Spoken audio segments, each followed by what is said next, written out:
प्यारे बच्चों, MP board class channel पर आप सभी का हार्दिक स्वागत है।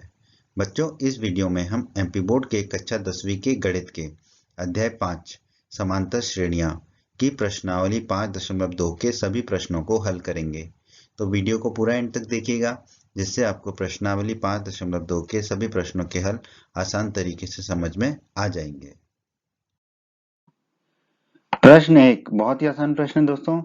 प्रश्न एक में हमसे कहा गया है निम्नलिखित सारणी में, नीचे में एक सारणी दी गई है, रिक्त स्थानों को भरिए जहां एपी का प्रथम पद ए, सार्वंतर डी, एनवा पद एन है। ठीक है, तो हमें जो है बोला गया है कि एपी तो है, ये बताया गया है कि जो सारणी में जो भी सूची है वो एपी है। ठीक है, इस सारणी में 5 भाग हैं, तो हम इस प्रश्न के पांचों भागों को हल करेंगे। ठीक है, अब हर एक भाग में हमें कुछ कुछ कुछ दे रखा है, बस एक चीज नहीं दे रखी जो ज्ञात करनी है। ठीक है, जैसे पहले भाग में हमें ए एन ज्ञात करना है, एनवा पद। ठीक है, दूसरे भाग में हमें डी ज्ञात करना है, सार्वंतर। तीसरे भाग में हमें ए ज्ञात करना है, प्रथम पद।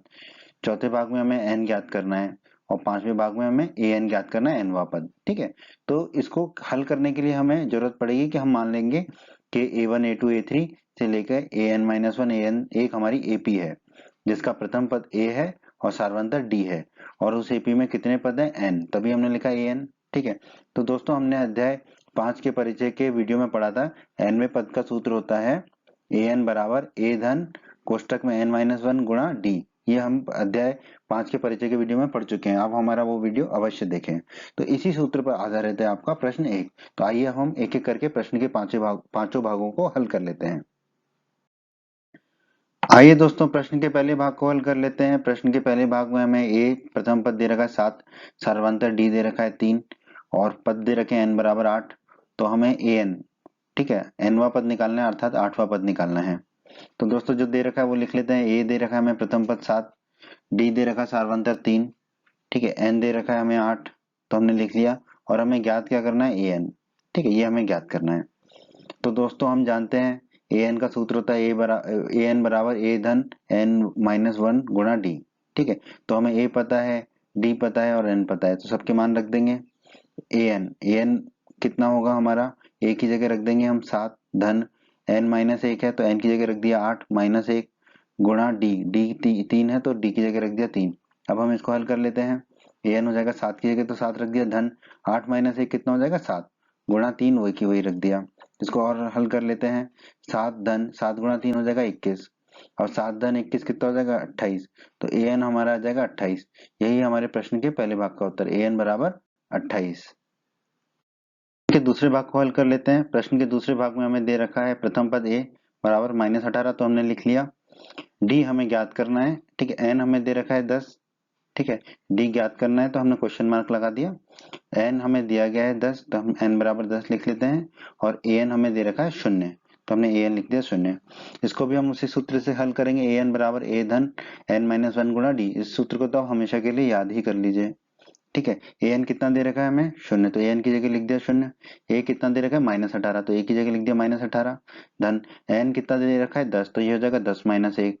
डी हमें ज्ञात करना है तो गुणा डी कर दिया। अब इसको हल कर लेते हैं। ठीक है, अब ये जो -18 है बाईं तरफ जाएगा तो धन के 18 हो जाएगा, तो हमने इसको 18 लिख दिया। ठीक है, अब 10 माइनस एक कितना होता है 9, तो ये हो गया 9D, तो 9D बराबर हो जाएगा हमारा 18। ठीक है, 18 बराबर 9D है तो 9D बराबर 18 हो जाएगा। ठीक है, 9 को दाईं तरफ ले जाएंगे तो बटे में चला जाएगा, तो D बराबर हो जाएगा 18/9। 18 में 9 का भाग देंगे तो D आ जाएगा हमारा 2। यही हमारा उत्तर है प्रश्न के दूसरे भाग का। प्रश्न के तीसरे भाग को हल कर लेते हैं। प्रश्न के तीसरे भाग में हमें ए ज्ञात करना है, तो हमने लिख दिया ए बराबर क्वेश्चन मार्क। डी सार्वंतर हमें -3 दे रखा है तो लिख लिया हमने। एन दे रखा है हमें 18, और ए एन दे रखा है -5। ठीक है, तो वही सूत्र लगा लेंगे हम, ए एन बराबर ए धन एन माइनस वन गुणा डी। ठीक है, ए एन कितना है -5, तो ए एन की जगह लिख दिया -5 बराबर ए हमें ज्ञात करना है धन एन, एन कितना 18, तो ये होगा 18 माइनस एक। डी कितना दे रखा है -3, तो लिख दिया -3। इसको हल कर लेते हैं हम। -5 को वही लिखा बराबर ए वही लिखा धन 18 माइनस एक कितना हो जाएगा 17, गुणा में -3 है ही। इसको और हल कर लेते हैं हम। -5 को वही लिखा बराबर ए धन, ठीक है, अब धन है और ये ऋण है तो क्या हो जाएगा माइनस, ऋण हो जाएगा, और 17 तिया 51, तो ये हो जाएगा a -51। ठीक है, इसको हल कर लेते हैं, और -51 दाईं तरफ जाएगा तो धन का हो जाएगा, तो ये हो गया -5 धन 51। बराबर ए, ठीक है। और -5, 51 में से 5 जाएंगे तो कितना बचेगा 46, तो 46 बराबर ए हो गया, यानी कि ए बराबर 46। यही हमें ज्ञात करना था, तो यही प्रश्न के इस भाग का उत्तर है हमारा, ए बराबर 46। आइए दोस्तों प्रश्न के चौथे भाग को हल कर लेते हैं। यहाँ पे हमें ए बराबर दे रखा है -18.9, डी दे रखा है 2.5, एन हमें ज्ञात करना है और ए एन दे रखा है 3.6। वही सूत्र लगा देंगे, ए एन बराबर ए धन एन माइनस वन गुणा डी। मान रख देंगे, ए एन है 3.6, तो ए एन की जगह रख दिया 3.6 बराबर ए है 18.9, -18.9, तो ए की जगह रख देंगे -18.9 धन एन ज्ञात करना है तो एन की जगह एन ही रखेंगे -1 गुणा में डी है, डी की जगह रख देंगे 2.5।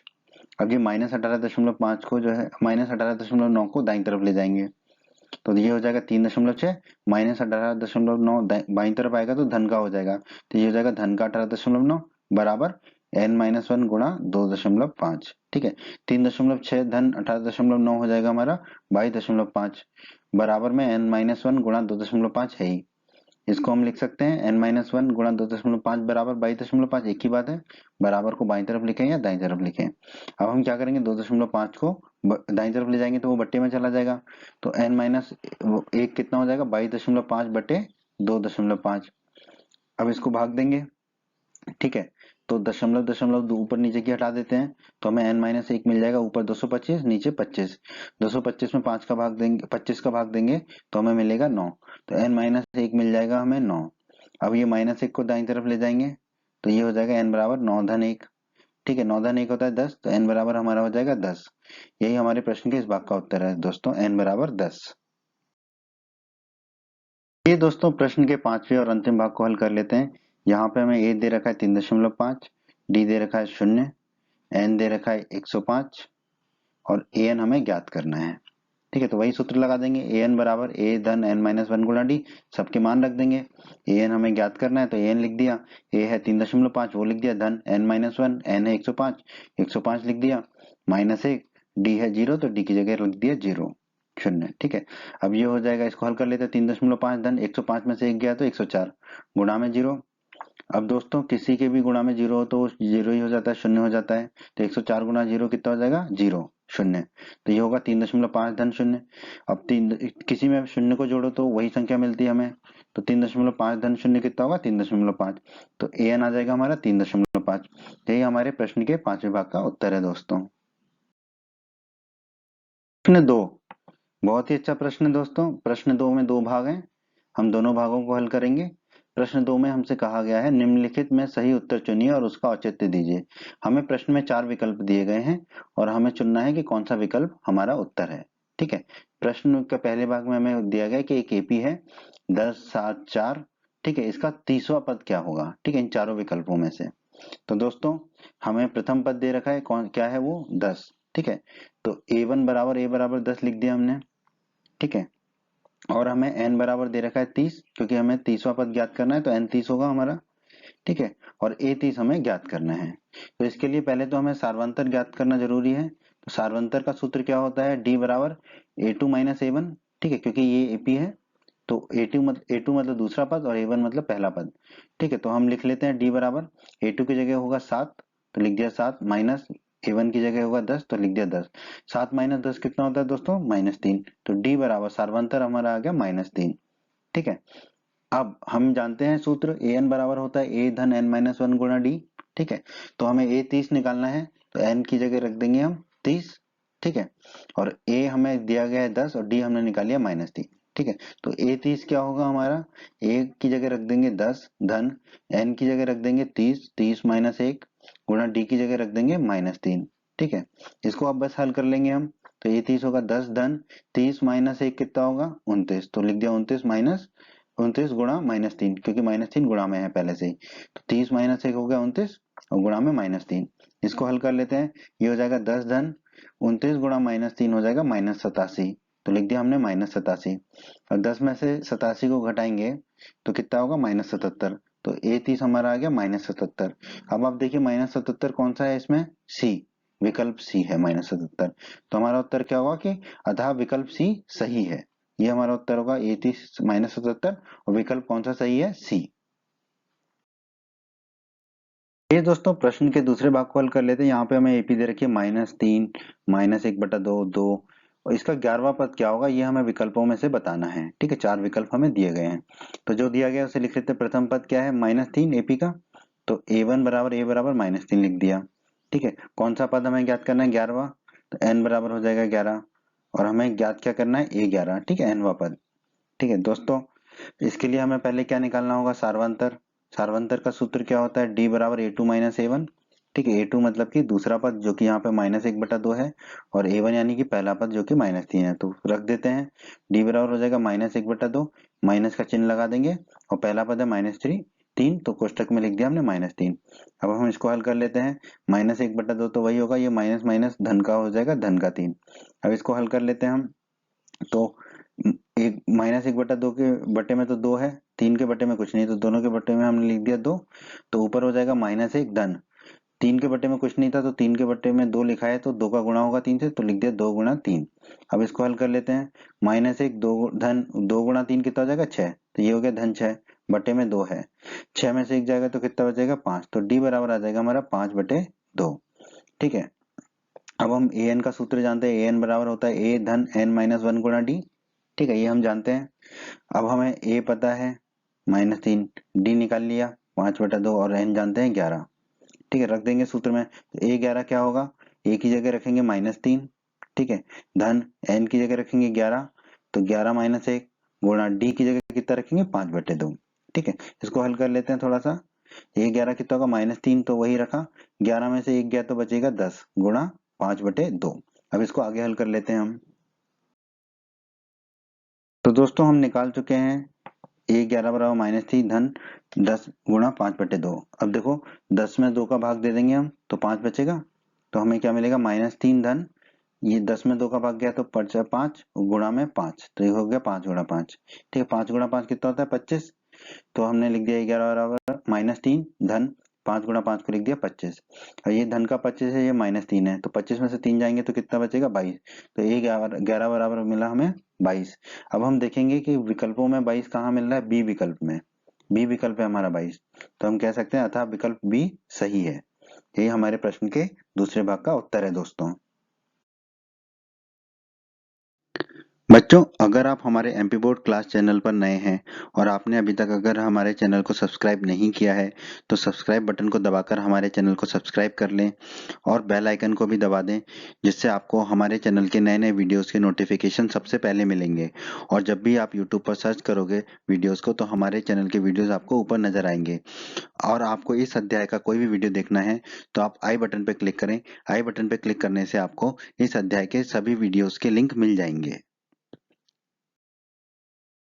प्रश्न 3 बहुत ही आसान प्रश्न है दोस्तों। प्रश्न 3 में हमसे कहा गया है निम्नलिखित समांतर श्रेणियों में, ठीक है, मतलब हमें एपी दे रखी है, समांतर श्रेणियां दे रखी हैं, रिक्त खानों के पदों को ज्ञात कीजिए। ठीक है, तो मतलब हमें ये 5 भाग दिए प्रश्न के, पांचों भागों में जो सूची है वो समांतर श्रेणी है। ठीक है, एपी है, ये तो प्रश्न में बता दिया गया है। ठीक है, और हमें कुछ पद दे रखे हैं और हमें कुछ पद ज्ञात करने हैं। ठीक है, तो एक एक करके हम प्रश्नों को हल कर लेंगे। ठीक है, तो इस प्रश्न में भी हम मान लेंगे कि a1 a2 a3 an-1 an एक एपी है जिसका प्रथम पद a है और सार्वंतर d है। तब क्या होता है, nवा पद क्या होता है इस एपी का, an बराबर a धन n-1 गुणा d। ये हम अध्याय 5 के परिचय के वीडियो में पढ़ चुके हैं। आइए अब हम प्रश्न के पहले भाग को हल कर लेते हैं। ये दोस्तों प्रश्न के पहले भाग को हल कर लेते हैं। यहाँ पे हमें पहला पद दे रखा है a बराबर 2। ठीक है, ये दिया हुआ है हमें, तो हमने लिख लिया a बराबर 2, और दूसरा पद हमें ज्ञात करना है और तीसरा पद हमें दे रखा है, तो a3 हमें दे रखा है 26 और a2 हमें ज्ञात करना है। ठीक है, तो हम जानते हैं दोस्तों, हमने अध्याय 5 के परिचय के वीडियो में पढ़ा हुआ है ए एन बराबर एन में एनवा पद क्या होता है, ए एन बराबर ए धन n-1 गुणा डी। तो यहाँ पर हमें तीसरा पद दे रखा है, तो इसमें हम ये सूत्र लगा देंगे कि तीसरे पद के लिए, तो हमने लिख दिया ए एन बराबर a3 बराबर ए की जगह कितना लिख देंगे 2 धन, अब a3 है तो n की जगह कितना लिख देंगे 3, -1 तो है ही गुणा डी, डी हमें पता नहीं है तो हमने डी लिख दिया, और a3 कितना दे रखा है 26, तो हमने लिख दिया बराबर 26। इसको हल कर लेते हैं, तो 2 धन तो वही हो जाएगा हमारा 2 धन, 2 - 1 कितना, 3 - 1 कितना हो जाएगा 2, तो ये हो जाएगा 2 गुणा डी, 3 माइनस 1 होगा 2, तो ये हो गया 2d बराबर 26। इन दोनों में 2 कॉमन आ रहा है तो 2 कॉमन ले लेते हैं। 2 में से 2 कॉमन लिया तो बचा 1, धन 2d में से 2 कॉमन लिया तो बचेगा d बराबर 26। 26 में 2 का भाग देंगे, ठीक है, इस 26 में 2 का भाग देंगे तो बचेगा 13, तो 1 धन d आ जाएगा हमारा 13। 1 को दाईं तरफ ले जाएंगे तो ऋण का हो जाएगा, तो d बराबर हो जाएगा 13 माइनस 1। 13 में से 1 गया तो d आ गया हमारा 12। ठीक है, अब d हमने निकाल लिया 12। अब हमें निकालना है a2, तो a2 क्या होगा, यही वाला सूत्र लगाएंगे हम। ठीक है, तो a की जगह रख देंगे 2, धन a2 है तो n की जगह कितना हो जाएगा 2, माइनस 1 है, और d की जगह कितना रख देंगे 12, क्योंकि d हम 12 निकाल चुके हैं। बस अब इसको हल कर लेते हैं। ठीक है, 2 धन 2 में से 1 गया तो बचा 1 गुणा में 12, 1 गुणा 12 कितना होगा 12, तो ये हो जाएगा 2 धन 12, 2 धन 12 कितना हो जाएगा 14, तो a2 आ गया हमारा 14। ठीक है, तो यहाँ पर हम लिख देंगे इसका मान कितना आ गया 14, तो हमने लिख दिया बक्से में 14। यही हमारा उत्तर है प्रश्न के इस भाग का, a2 बराबर 14। प्रश्न के दूसरे भाग को हल कर लेते हैं। यहाँ पे हमें पहला पद नहीं दे रखा है, दूसरा पद दे रखा है 13, तीसरा पद नहीं दे रखा है, ज्ञात करना है, और चौथा पद दे रखा है 3। ठीक है, तो जो दे रखा है वो लिख लेते हैं हम। हमें दूसरा पद दे रखा है तो a2 बराबर हो गया 13, और हमें चौथा पद दे रखा है तो a4 बराबर हो गया 3। हमें a निकालना है या a1 कह दें, ठीक है, और हमें a3 निकालना है। ठीक है दोस्तों, तो हम जानते हैं सूत्र क्या होता है an का, an बराबर a धन n-1 गुणा d, ये हमारा सूत्र होता है। ठीक है, तो a2 बराबर कितना होगा, a धन n की जगह रख देंगे 2 माइनस 1 गुणा d बराबर 13। इसको थोड़ा सा हल कर लेते हैं, तो ये हो जाएगा a धन 2 में से 1 गए तो कितना बचा 1, तो 1 गुणा d कितना हो जाएगा d, तो a धन d बराबर हो गया 13। इसे हम मान लेते हैं समीकरण 1। ठीक है, अब a4 बराबर दे रखा है 3। ठीक है, तो a4 बराबर क्या होगा, a सूत्र से देखिए a धन n की जगह कितना रख देंगे 4, तो ये होगा 4 माइनस 1 गुणा d बराबर दे रखा है हमें a4 बराबर 3, तो रख दिया 3। इसको हल कर लेते हैं, a धन 4 माइनस 1 कितना हो जाएगा 3, तो ये हो जाएगा 3d बराबर 3। इसे हम मान लेते हैं समीकरण 2। अब दोस्तों अध्याय 3 में हमने एक विलोपन विधि पढ़ी थी, जिसमें हम दो समीकरणों को हल करते हैं और दो चरों के मान निकालते हैं। तो यहाँ पर हमारे चर हैं a और d, तो हमें a और d के मान निकालने हैं पहले। ठीक है, तो हम विलोपन विधि का इस्तेमाल करेंगे। तो हम क्या कर देते हैं, समीकरण 2 में से समीकरण 1 को घटा देते हैं। ठीक है, समीकरण 2 में से समीकरण 1 को घटा देंगे, तो क्या करेंगे, पहले समीकरण 2 का बाईं तरफ a धन 3d लिख दिया, फिर माइनस का चिन्ह लगा दिया, फिर समीकरण 1 का बाईं तरफ a धन d लिख दिया, बराबर में समीकरण 2 का दाईं तरफ 3 है वो लिख दिया, माइनस का चिन्ह लगा दिया, फिर समीकरण 1 के दाईं तरफ है 13 वो लिख दिया। अब इसको थोड़ा सा हल कर लेते हैं। ठीक है, बस कोष्टक को खोल लेते हैं। यहाँ पर a धन 3d तो लिख लिया हमने, कोष्टक को खोला तो हो गया माइनस एक, और डी भी माइनस का हो गया, क्योंकि माइनस और प्लस का गुणा करते हैं तो माइनस आता है, तो माइनस से माइनस डी आया, और ये है 3, ये है -13, तो ये आ गया हमारा -10। तो इसको अब थोड़ा सा हल कर लेते हैं दोस्तों। ये है प्लस धन का ए और ये है ऋण का ए, तो ये दोनों ही आपस में कट जाएंगे। अब 3d में से माइनस डी करेंगे तो 2d बचेगा 2d, तो 2d बराबर कितना हो जाएगा -10। ठीक है, अब 2 को दाईं तरफ ले जाएंगे तो बट्टे में चला जाएगा, तो d बराबर हो जाएगा -10 बटा 2। 10 में 2 का भाग देंगे तो बचेगा 5, और माइनस का चिन्ह है, तो d बराबर आ जाएगा हमारा -5। ठीक है, अब हम क्या करेंगे, d बराबर -5 का मान समीकरण 1 में रख देते हैं। समीकरण 1 क्या है हमारा, a धन d बराबर 13। ठीक है, तो a धन d बराबर 13 है, d का मान रख देंगे -5, तो ये हो जाएगा a धन -5 बराबर 13। ये है प्लस, ये है माइनस, तो हो जाएगा माइनस, तो a -5 बराबर 13। अब -5 को दाईं तरफ ले जाएंगे तो धन का 5 हो जाएगा, तो a बराबर हो जाएगा 13 धन 5। 13 धन 5 होता है 18, तो a बराबर आ गया हमारा 18। ठीक है, तो जो पहला पद निकालना था 18 हमने निकाल लिया, तो हमने यहाँ पे लिख दिया a बराबर 18। ठीक है, अब हमें कौन सा पद निकालना है, तीसरा पद a3। तो हम जानते हैं an का सूत्र an बराबर a धन n-1 गुणा d। ठीक है, हमें निकालना है a3, तो a3 बराबर कितना होगा, a की जगह रख देंगे 18, अभी हमने निकाला 18, धन n कितना होगा, a3 है तो n बराबर होगा 3, तो ये हो गया 3, -1 है तो -1 गुणा में d कितना है हमारा, हमने निकाला है -5, तो d की जगह रख दिया हमने -5। अब इसको हल कर लेते हैं, तो a3 बराबर 18 को तो हमने 18 लिख दिया, धन 2 माइनस 1 3 माइनस 1 कितना हो जाएगा 2, तो लिख दिया 2, और गुणा में -5 पहले से ही है।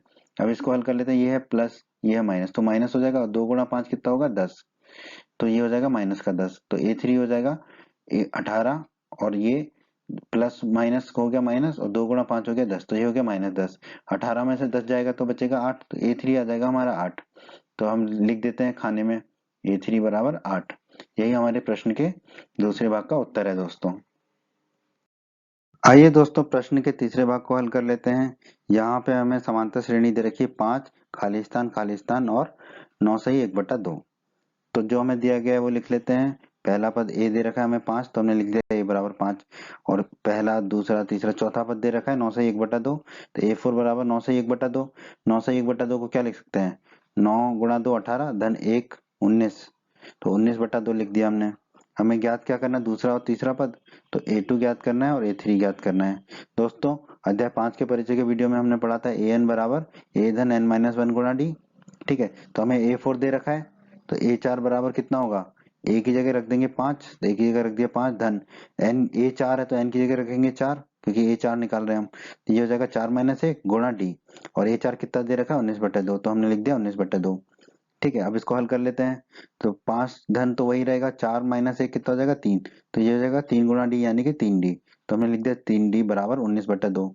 अब इस 5 को दाईं तरफ ले जाते हैं तो ऋण का 5 हो जाएगा, तो 3d बचेगा बाईं तरफ, तो 3d बराबर कितना बचेगा 19/2 माइनस 5। ठीक है, अब दोनों के बटे में क्या आएगा, 2 आएगा।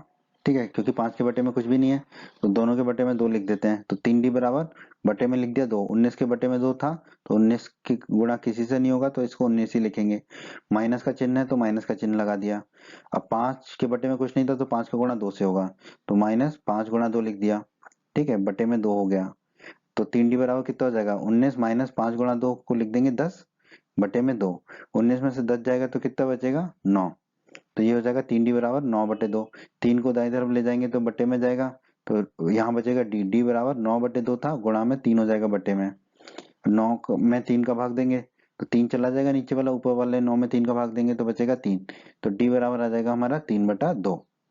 ठीक है, अब हमें A2 निकालना है, तो A2 क्या होगा, a धन n-1 गुणा d। a की जगह क्या रख देंगे हम 5, तो a की जगह रख दिया 5 धन n की जगह क्या रख देंगे, A2 है तो n की जगह रख देंगे 2, तो ये हो जाएगा 2 - 1 गुणा d। हमने कितना निकाला है 3/2, तो d की जगह रख दिया हमने 3/2। अब बस इसको हल कर लेते हैं। तो A2 बराबर 5 तो है ही हमारा धन, 2 - 1 कितना होगा 1, 1 गुणा 3/2 कितना हो जाएगा 3/2। इसको हल कर लेते हैं। 5 के बटे में कुछ नहीं है, 3 के बटे में 2 है, तो दोनों के बटे में हम कितना रख देंगे 2। 5 के बटे में कुछ नहीं था तो 5 का गुणा हो जाएगा 2 से, धन का चिन्ह है तो धन का चिन्ह लगा दिया। 3 के बटे में 2 था तो ये 3 ही रहेगा। अब 5 गुणा 2 कितना हो जाएगा 10, तो ये आ जाएगा 10 धन 3/2। 10 धन 3 कितना हो जाएगा 13, तो ये A2 आ गया हमारा 13/2। ठीक है, तो एक तो हम 13/2 लिख सकते हैं कोष्टक में। ठीक है, पर जो चौथा पद दे रखा है वो कैसे रूप में दे रखा है 9 सही 1/2, तो इसको भी उसी रूप में लिख लेते हैं। तो 13/2 को हम लिख सकते हैं 6 सही 1/2। ठीक है, तो हम यहाँ पर लिख देंगे 6 सही 1/2। ठीक है, तो यही हमारा प्रश्न का उत्तर होगा, A2 बराबर 6 सही 1/2। अब हम निकालते हैं A3। हमने A2 निकाल लिया, अब हमें निकालना है A3। A3 के लिए भी हम इस सूत्र का उपयोग करेंगे, an बराबर a धन n-1 गुणा d। ठीक है, तो A3 कितना हो जाएगा, a की जगह रख देंगे हम 5 धन n की जगह रख देंगे 3, क्योंकि A3 निकाल रहे हैं, तो n की जगह रख दिया 3, तो ये हो गया 3 - 1 गुणा d। d कितना निकाला हमने 3/2, तो d की जगह रख दिया 3/2। अब इसको हल कर लेते हैं। तो A3 बराबर कितना होगा 5 धन 3 - 1 हो जाएगा 2, गुणा में 3/2 है तो गुणा में 3/2 लिख दिया।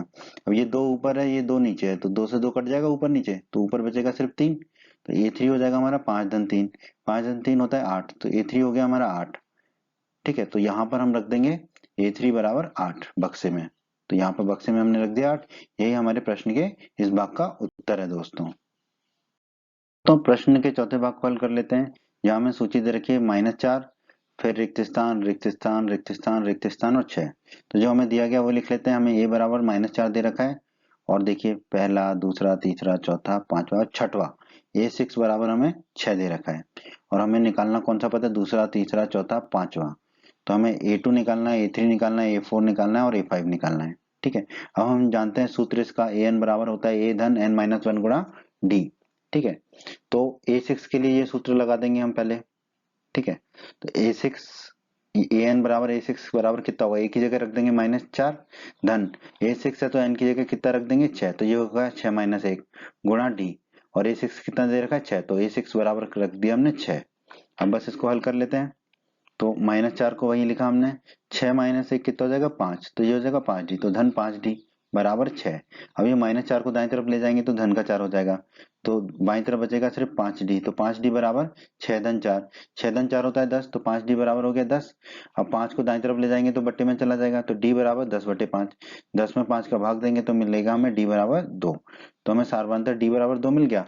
अब बस हमें a पता ही है, तो a2 a3 a4 a5 निकाल लेते हैं हम एक एक करके। ठीक है जी, किस सूत्र से, इसी सूत्र से, an बराबर a धन n-1 गुणा d से।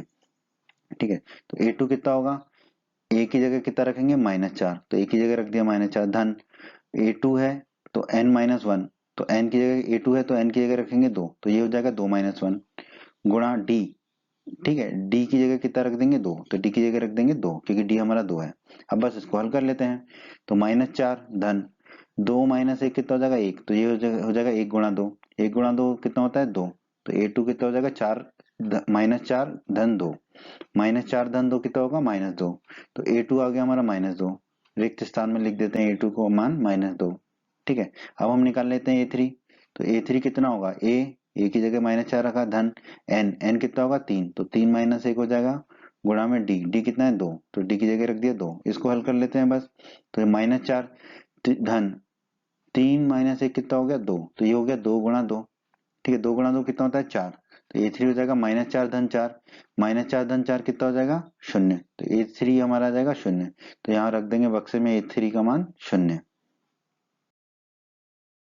आइए दोस्तों, अब हम निकाल लेते हैं a4 और a5। पहले a4 निकाल लेंगे, तो a4 क्या होगा, सूत्र यही लगेगा, a धन n-1 गुणा d। ठीक है, तो a कितना है -4, तो -4 लिख दिया, धन n-1, n a4 है तो n की जगह रख दिया 4 -1 गुणा d कितना है 2, तो गुणा में लिख दिया 2। अब बस इसको हल कर लेते हैं, तो ये हो जाएगा -4 धन 4 - 1 हो जाएगा 3। ठीक है, तो ये हो जाएगा 3 गुणा 2। ठीक है, 3 गुणा 2 होता है 6, तो ये 4 हो जाएगा हमारा -4 धन 6। ठीक है, 6 में से 4 जाएंगे तो बचेगा 2, तो a4 आ गया हमारा 2, तो यहाँ लिख देंगे हम a4 का मान 2। ठीक है, अब हम a5 निकाल लेते हैं, इसी सूत्र से निकालेंगे, तो a5 बराबर क्या होगा, a धन, तो a की जगह रख देंगे -4 धन n-1, n की जगह कितना रखेंगे 5 क्योंकि a5 है, तो 5 - 1 गुणा d। ठीक है, d कितना है 2, तो d की जगह रख दिया हमने 2, इसको हल कर लेते हैं, तो a5 होगा -4 रख दिया, धन 5 - 1 कितना होगा 4। ठीक है, तो ये हो जाएगा 4 गुणा 2, 4 गुणा 2 होता है 8, तो a5 हो जाएगा -4 धन 8, 8 में से 4 जाएंगे तो बचेगा 4, तो a5 आ जाएगा हमारा 4, a5 हमारा आ जाएगा 4, तो यहाँ पे हम रख देंगे 4। यही हमारा उत्तर है प्रश्न का। ठीक है, हमने चारों मान निकाली, -2, 0, 2 और 4। इनके पांचवें और अंतिम भाग को हल कर लेते हैं। यहाँ पे हमें सूची दे रखी है, रिक्त स्थान 38, रिक्त स्थान, रिक्त स्थान, रिक्त स्थान और -22। ठीक है, तो हमें जो दिया गया वो लिख लेते हैं। पहला दूसरा पद दे रखा है, तो a2 बराबर 38 दे रखा है, फिर तीसरा, चौथा, पांचवा, छठवां पद दे रखा है a6 बराबर -22, ये हमें दे रखा है। हमें ज्ञात क्या करना है, पहला पद a, फिर तीसरा पद, दूसरे के बाद तीसरा पद a3, फिर चौथा पद a4 और पांचवा पद a5, ये हमें ज्ञात करना है। हम जानते हैं सूत्र an बराबर होता है a धन n-1 गुणा d, इसी सूत्र का हमें प्रयोग करना है। तो a2 कितना होगा दोस्तों, a2 बराबर होगा a धन n की जगह क्या रख देंगे 2 क्योंकि a2 है, तो 2 - 1 गुणा d बराबर कितना दे रखा है हमें a2 38, हमने लिख दिया। इसको हल कर लेते हैं हम, तो a को तो ये लिखा धन 2 - 1 होता है 1 गुणा d कितना होगा d, तो a धन d हो गया हमारा 38, इसे हम मान लेते हैं समीकरण 1। अब a6 हमें दे रखा है -22, तो a6 बराबर क्या होगा, a धन n-1, n कितना होगा a6 है तो 6, तो n-1 होगा 6 - 1 गुणा d बराबर हमें कितना दे रखा है -22, तो हमने लिख दिया बराबर -22। इसको हल कर लेते हैं, तो a धन 6 - 1 कितना होगा 5, तो 5 गुणा d होगा 5d, तो a धन 5d बराबर होगा -22, इसे हम मान लेते हैं समीकरण 2। इसे भी हम विलोपन विधि से हल कर लेते हैं, तो हम क्या करेंगे, समीकरण 2 में से समीकरण 1 को घटा देंगे। ठीक है, तो समीकरण 2 में से समीकरण 1 को घटाएंगे, तो जो समीकरण 1 का बाईं तरफ है a धन 5d उसको पहले लिख लेंगे, तो हमने लिख लिया a धन 5d, फिर माइनस का चिन्ह लगा दिया, फिर समीकरण 1 में जो बाईं तरफ है a धन d उसको लिख लिया, बराबर का चिन्ह लगा दिया, फिर समीकरण 2 में जो दाईं तरफ है वो लिख दिया -22, फिर माइनस का चिन्ह लगा दिया, फिर समीकरण 1 में जो दाईं तरफ है वो लिख दिया -38। अब इसको हल कर लेते हैं। ए धन 5d तो हमारा वही होगा, तो हमने लिख दिया ए धन 5d। फिर कोष्टक खोलेंगे तो माइनस ए हो जाएगा, और ये प्लस है ये माइनस है तो माइनस का डी हो जाएगा। अब -22 और -38 हो जाएंगे -60। तो आइए दोस्तों इसको हल कर लेते हैं। ये है धन का ए और ये है ऋण का ए। ठीक है, तो दोनों ये आपस में कट जाएंगे और 5d में से एक डी जाएगा तो क्या बचेगा 4d। तो 4d बराबर कितना हो जाएगा हमारा -60। 4d बराबर हो जाएगा -60। अब इस 4 को दाईं तरफ ले जाएंगे तो बट्टे में चला जाएगा, तो d बराबर कितना जाएगा -60/4। ठीक है, 60 में 4 का भाग देंगे तो 15 मिलेगा, तो d माइनस का चिन्ह पहले से ही है तो d बराबर मिल जाएगा -15। ठीक है, अब d बराबर -15 का मान समीकरण 1 में रख देते हैं। ठीक है, यहाँ पर समीकरण 1 में d का मान हम रख देते हैं -15। तो समीकरण 1 है a धन d बराबर 38, तो d का मान रख देंगे -15, तो ये हो जाएगा a धन -15 बराबर 38। धन और ऋण क्या हो जाएगा, ऋण प्लस माइनस माइनस होता है, तो a -15 बराबर हो जाएगा 38। -15 को दाईं तरफ ले जाएंगे तो धन का 15 हो जाएगा, a बराबर हो जाएगा 38 धन 15। 38 धन 15 कितना होगा 53। a बराबर आ गया हमारा 53, तो पहला पद आ गया हमारा 53। ठीक है, लिख दिया हमने यहाँ पर 53। ठीक है, अब हमें दूसरा पद तो दे रखा है, तीसरा पद निकालना है a3। तो सूत्र लगा देंगे an बराबर a धन n-1 गुणा d। ठीक है, तो a3 निकालना है, तो a3 बराबर होगा a की जगह रख देंगे हम 53 जो निकाला है हमने, धन n-1, n a3 है तो n हो जाएगा 3, तो 3 - 1 गुणा d। d कितना निकाला है हमने -15, तो d की जगह रख दिया हमने -15। अब बस इसको हल कर लेते हैं, तो a3 बराबर होगा 53 धन 3 - 1 कितना होगा 2, 3 में से 1 जाएगा तो बचेगा 2, गुणा में है -15। इसको हल कर लेते हैं 53। अब ये देखिए 2 गुणा -15 कितना होगा -30, तो लिख दिया हमने -30। अब 53 में से 30 जाएंगे तो बचेगा 23, तो a3 आ गया हमारा 23। अब यहाँ पे लिख देंगे हम a3 का मान 23। ठीक है, अब हम a4 निकाल लेते हैं। a4 कितना होगा, a धन a का मान है 53, तो a की जगह रख दिया हमने 53 धन n-1, n a4 है तो n होगा 4, तो ये होगा 4 - 1 4 - 1 गुणा d। तो d की जगह कितना रख देंगे -15, तो रख दिया। अब बस इसको हल कर लेते हैं। a4 हो जाएगा 53 धन 4 - 1 कितना होगा 3, 3 गुणा -15 हो जाएगा, 3 गुणा -15 कितना होगा -45, तो a4 हो जाएगा 53 - 45। ठीक है, 53 में से 45 जाएंगे तो 8 बचेगा, तो a4 हमारा आ गया 8। तो यहाँ पर a4 का मान रख देंगे हम 8। अब हम निकालेंगे a5। ये दोस्तों अब हम a5 निकाल लेते हैं। a हमें पता है, d हमें पता है, सूत्र हमें पता है। तो a5 कितना होगा, a धन a है 53 धन n-1, a5 है तो n कितना होगा 5, तो ये हो जाएगा 5 - 1 d कितना है -15, तो d की जगह रख दिया -15। इसको हल कर लेते हैं, तो ये हो जाएगा 53 धन 5 - 1 हो जाएगा 4, 4 और गुणा में -15 है तो -15, 4 गुणा -15 होगा -60, तो a5 हो जाएगा 53 - 60। ठीक है, 53 - 60 को हल करेंगे तो हमें मिलेगा -7, तो a5 आ गया हमारा -7। इसको लिख देंगे यहाँ पर -7, और यही हमारा उत्तर होगा दोस्तों, क्या 53, 23, 8 और -7। बहुत ही आसान प्रश्न दोस्तों। प्रश्न 4 में हमसे कहा गया है एक एपी दे रखी है हमें 3, 8, 13, 18 का कौन सा पद 78 है। ठीक है, तो दोस्तों हमें दे रखा है प्रथम पद क्या है, 3 है यहाँ पर एपी में, तो हमने लिख लिया a1 बराबर a बराबर 3। अब हम सार्वंतर निकाल लेते हैं। सार्वंतर क्या होता है दोस्तों, d बराबर a2 माइनस a1। दूसरे पद में से पहले पद को घटाएंगे, दूसरा पद है 8, पहला पद है 3, तो d बराबर हो जाएगा 8 माइनस 3। 8 में से 3 को घटाएंगे तो d हमें प्राप्त होगा 5। दोस्तों हम मान लेते हैं कि nवा पद 78 है, जो कि हमें ज्ञात करना है। इसका मतलब हमें n ज्ञात करना है।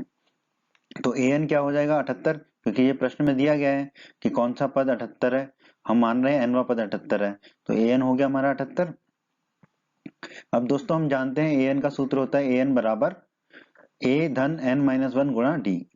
तो an कितना दे रखा है हमें 78, तो हमने an की जगह लिख दिया 78।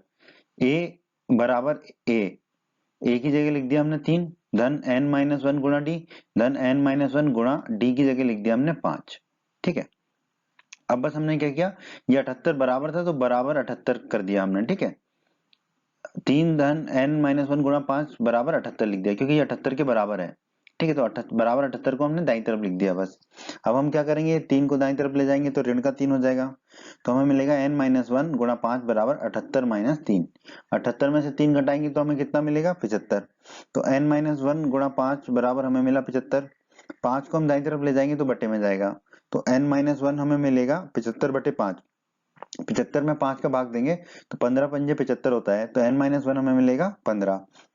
अब ये 1 को दाईं तरफ ले जाएंगे तो धन का हो जाएगा, तो n बराबर हो जाएगा हमारा 15 धन 1। 15 धन 1 होता है 16, तो n मिल गया 16। तो हम कह सकते हैं अतः एपी का 16वां पद जो है वो 78 है। ठीक है, तो हमारा उत्तर क्या है, 16वां पद। बच्चों, अगर आप हमारे एमपी बोर्ड क्लास चैनल पर नए हैं और आपने अभी तक अगर हमारे चैनल को सब्सक्राइब नहीं किया है तो सब्सक्राइब बटन को दबाकर हमारे चैनल को सब्सक्राइब कर लें और बेल आइकन को भी दबा दें, जिससे आपको हमारे चैनल के नए नए वीडियोस के नोटिफिकेशन सबसे पहले मिलेंगे। और जब भी आप यूट्यूब पर सर्च करोगे वीडियोस को तो हमारे चैनल के वीडियोस आपको ऊपर नजर आएंगे। और आपको इस अध्याय का कोई भी वीडियो देखना है तो आप आई बटन पर क्लिक करें। आई बटन पर क्लिक करने से आपको इस अध्याय के सभी वीडियोस के लिंक मिल जाएंगे। प्रश्न 5 में दोस्तों हमसे कहा गया है निम्नलिखित समांतर श्रेणियों में से प्रत्येक श्रेणी में कितने पद हैं ज्ञात कीजिए। तो हमें दो समांतर श्रेणियां दे रखी है, तो पहले तो हम दोनों श्रेणियों को ध्यान से देखते हैं और पता करते हैं कि ये श्रेणियां जो है परिमित समांतर श्रेणियां हैं, क्योंकि इसमें अंतिम पद है। ठीक है, दोनों श्रेणियों में अंतिम पद दिया हुआ है, इसका मतलब ये समांतर श्रेणियां क्या है, परिमित समांतर श्रेणियां हैं। परिमित समांतर श्रेणियों के बारे में हम अध्याय 5 के परिचय के वीडियो में पढ़ चुके हैं। ठीक है, तो परिमित समांतर श्रेणियां क्या होती है, जिनमें अंतिम पद होता है। ठीक है, तो दोस्तों प्रश्न के पहले भाग को हल कर लेते हैं। प्रश्न के पहले भाग में हमें समांतर श्रेणी दे रखी है 7, 13, 19 से लेके 205 तक। तो प्रथम पद क्या है हमारा 7, तो a1 बराबर a बराबर हो गया हमारा 7। ठीक है, अब सार्वंतर ज्ञात कर लेते हैं। सार्वंतर d होता है a2 माइनस a1। a2 मतलब दूसरा पद जो कि 13 है और a1 यानी कि पहला पद जो कि 7 है। तो d हो जाएगा 13 माइनस 7, 13 में से 7 घटाएंगे तो d आ जाएगा हमारा 6। ठीक है, अब हम मान लेते हैं कि समांतर श्रेणी में n पद है, तो nवां पद कौन सा होगा, 205 अंतिम पद। तो an बराबर हो गया 205। अब हम जानते हैं an का सूत्र होता है an बराबर a धन n-1 गुणा d, ये सूत्र होता है। ठीक है, an कितना हमारा 205, तो हमने लिख दिया 205 बराबर ए है 7 तो 7 लिख लिया, धन n-1 गुणा d कितना है 6, तो हमने 6 लिख दिया। ठीक है, अब बस ये 205 बराबर 7 धन n-1 गुणा 6 है, तो इसको हम ऐसे भी लिख सकते हैं 7 धन n-1 गुणा 6 बराबर 205, एक ही बात है। अब 7 को दाईं तरफ ले जाएंगे तो ऋण का हो जाएगा, तो यहाँ बचेगा n-1 गुणा 6 और बराबर 205 माइनस 7, 7 आ जाएगा दाईं तरफ, तो माइनस का 7 हो जाएगा। अब 205 में से 7 घटाएंगे तो बचेगा 198, तो हमें मिलेगा n-1 गुणा 6 बराबर 198। 6 को दाईं तरफ ले जाएंगे तो बट्टे में जाएगा, तो हमें मिलेगा n-1 बराबर 198 बटे 6। 198 में 6 का भाग देंगे तो हमें मिलेगा 33, तो n-1 मिल गया हमें 33। अब -1 को दाईं तरफ ले जाएंगे तो धन का हो जाएगा, तो यहाँ बचेगा n बराबर 33 धन 1। 33 धन 1 होता है 34, तो n बराबर हमारा आ गया 34। n हमने क्या माना था, समांतर श्रेणी में n पद है और n 34 आ गया, तो हम कह सकते हैं कि समांतर श्रेणी में 34 पद हैं। तो हमारे इस प्रश्न के इस भाग का क्या उत्तर है, 34। आइए दोस्तों प्रश्न के दूसरे भाग को हल कर लेते हैं। प्रश्न के दूसरे भाग में हमें समांतर श्रेणी दे रखी है 18, 15.5, 13 और अंतिम पद है -47। तो दोस्तों प्रथम पद क्या हो जाएगा हमारा 18, तो a1 बराबर a बराबर हो गया 18। सार्वंतर d कितना होता है a2 माइनस a1। a2 यानी कि दूसरा पद जो कि यहाँ पे 15.5 है, a1 यानी कि पहला पद जो कि 18 है, तो d हो जाएगा 15.5 माइनस 18। 15.5 को थोड़ा सा हल कर लेते हैं, तो 15.5 को कैसे लिख सकते हैं हम, 15 गुणा 2 यानी कि 30 धन 1 यानी कि 31 और बटे में 2, तो 31 बटे 2 लिख देंगे हम इसको माइनस 18। अब देखिए 31 के बटे में 2 है, 18 के बटे में कुछ भी नहीं है। ठीक है, तो दोनों के बटे में हम 2 लिख देंगे, तो 31 तो ऊपर रहेगा, माइनस का चिन्ह लगा दिया ये वाला, पर 18 के बटे में कुछ नहीं था तो 18 का गुणा 2 से हो जाएगा, तो 2 गुणा 18। अब इसको हल कर लेते हैं, तो d बराबर हमारा आ जाएगा 31 माइनस 2 गुणा 18 मतलब 36 बटे 2। 31 में से 36 जाएंगे तो बचेगा -5, तो d बराबर आ जाएगा -5 बटे 2। अब दोस्तों हम मान लेते हैं कि जो समांतर श्रेणी है उसमें कितने पद हैं, n पद हैं, यह मान लिया। तो एनवा पद कौन सा होगा, अंतिम पद यानी कि -47, तो ए एन हो जाएगा -47। अब हम जानते हैं कि ए एन का सूत्र होता है ए एन बराबर ए धन एन माइनस वन गुणा डी। तो अब ए एन की जगह रख देंगे -47, तो ए एन की जगह रख दिया -47 बराबर ए की जगह कितना रख देंगे 18, ए की जगह रख दिया 18 धन एन माइनस वन गुणा डी। डी कितना है -5/2, तो लिख दिया -5/2। अब ये 18 को बाईं तरफ ले जाएंगे तो चिन्ह बदल जाएगा, ऋण का हो जाएगा, तो हमें मिलेगा -47 - 18। दाईं तरफ क्या बच जाएगा n-1 गुणा -5/2। अब -47 -18 हो जाएगा -65, तो हमने लिख दिया -65 बराबर n-1 गुणा -5/2। ये माइनस है बाईं तरफ, ठीक है, दाईं तरफ ये माइनस है, ये दोनों आपस में कट जाएंगे, तो हमें क्या बचे मिलेगा 65 बराबर n-1 गुणा 5/2। तो दोस्तों हमें मिल गया 65 बराबर n-1 गुणा 5/2। इस तो हम ये 65 को दाईं तरफ लिख सकते हैं बराबर में, इसका मतलब यही हुआ n-1 गुणा 5/2 बराबर 65। ठीक है, अब 5/2 को दाईं तरफ ले जाएंगे तो हो जाएगा 2/5, तो n-1 कितना मिलेगा हमें 65 गुणा 2/5। ठीक है, अब 65 में 5 का भाग देंगे तो हमें 13 मिलेगा, तो n-1 हो जाएगा हमारा 13 गुणा 2। 13 गुणा 2 होता है 26, तो n-1 हो गया 26। अब -1 को दाईं तरफ ले जाएंगे तो धन का हो जाएगा, तो n बराबर हो जाएगा 26 धन 1। 26 धन 1 होता है 27, तो n बराबर आ गया 27।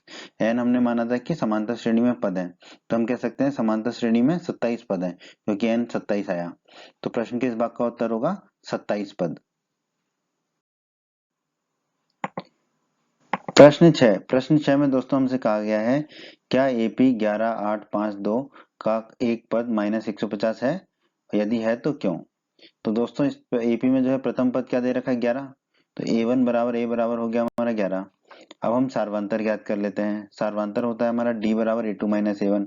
ए2 मतलब दूसरा पद, ए1 मतलब पहला पद, दूसरा पद है 8, पहला पद है 11, तो डी बराबर हो जाएगा 8 - 11। 8 में से 11 को घटाएंगे तो डी मिल जाएगा हमको -3।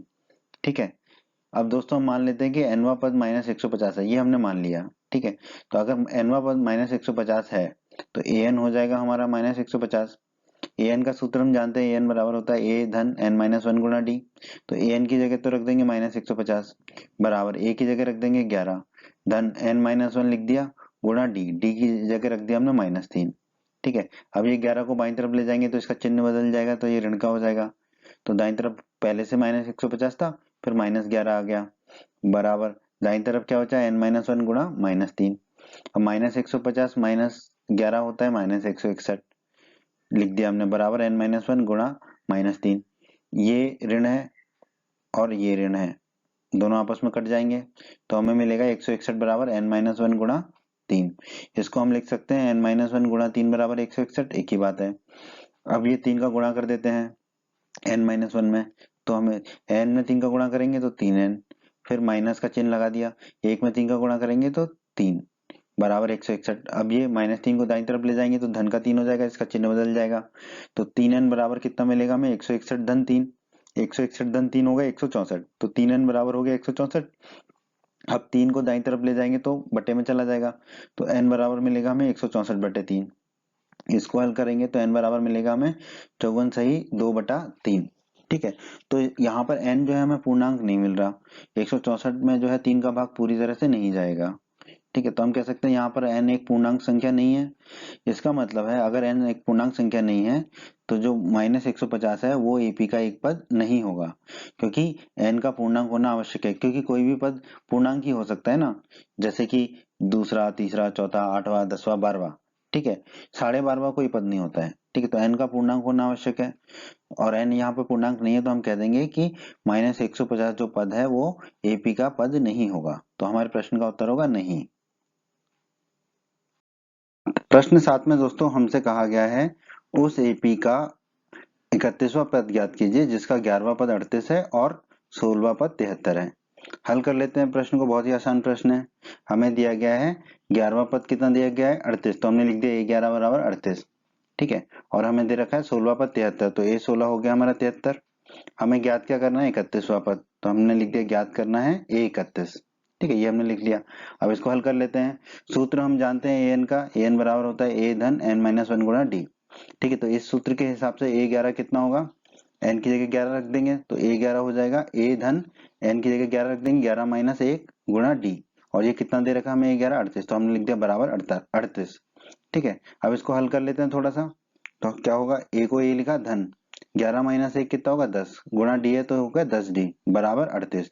इसे हम मान लेंगे समीकरण 1। उसी प्रकार अब a16 लिख देंगे इसी सूत्र से, an वाले सूत्र से। तो a16 कितना होगा, a की जगह लिखा a धन n की जगह लिखा 16, तो ये हो गया 16 माइनस 1 गुणा d, और ये कितना दे रखा है 73, तो बराबर 73 लिख दिया हमने। अब इसको हल कर लेते हैं। a को लिखा हमने a धन 16 माइनस 1 हो जाएगा 15, 15 गुणा d हो जाएगा 15d बराबर 73। इसे हम मान लेंगे समीकरण 2। अब अध्याय 3 में विलोपन विधि के द्वारा इसको हम हल कर लेते हैं। क्या करेंगे हम, समीकरण 2 में से समीकरण 1 को घटा देते हैं।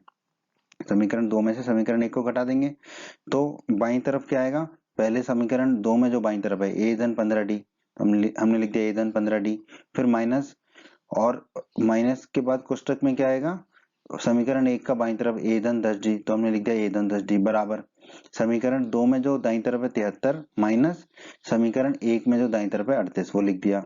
अब बस इसको हल कर लेते हैं। a धन 15d को तो हमने लिख दिया a धन 15d, फिर ये माइनस को खोलेंगे, ब्रैकेट को कोष्टक को खोलेंगे तो माइनस ए हो जाएगा, और ये माइनस प्लस माइनस का 10d हो जाएगा बराबर 73 में से 38 जाएंगे तो बचेगा हमारा 35। तो अब हम क्या करेंगे, देखिए ये धन का ए है और ये ऋण का ए, ये आपस में कट जाएंगे ये दोनों ए। ठीक है, अब 15d में से 10d जाएगा तो कितना बचेगा 5d, तो हमें मिल जाएगा 5d बराबर 35। 5 को दाईं तरफ ले जाएंगे तो बट्टे में चला जाएगा, तो d बराबर 35/5, 35 में 5 का भाग देंगे तो हमें मिलेगा d बराबर 7। ठीक है, अब d ज्ञात हो गया, अब हमें a और ज्ञात करना है, तो हम क्या करेंगे, d बराबर 7 का मान समीकरण 1 में रख देंगे, इस समीकरण में रख देंगे जो समीकरण 1 है हमारा।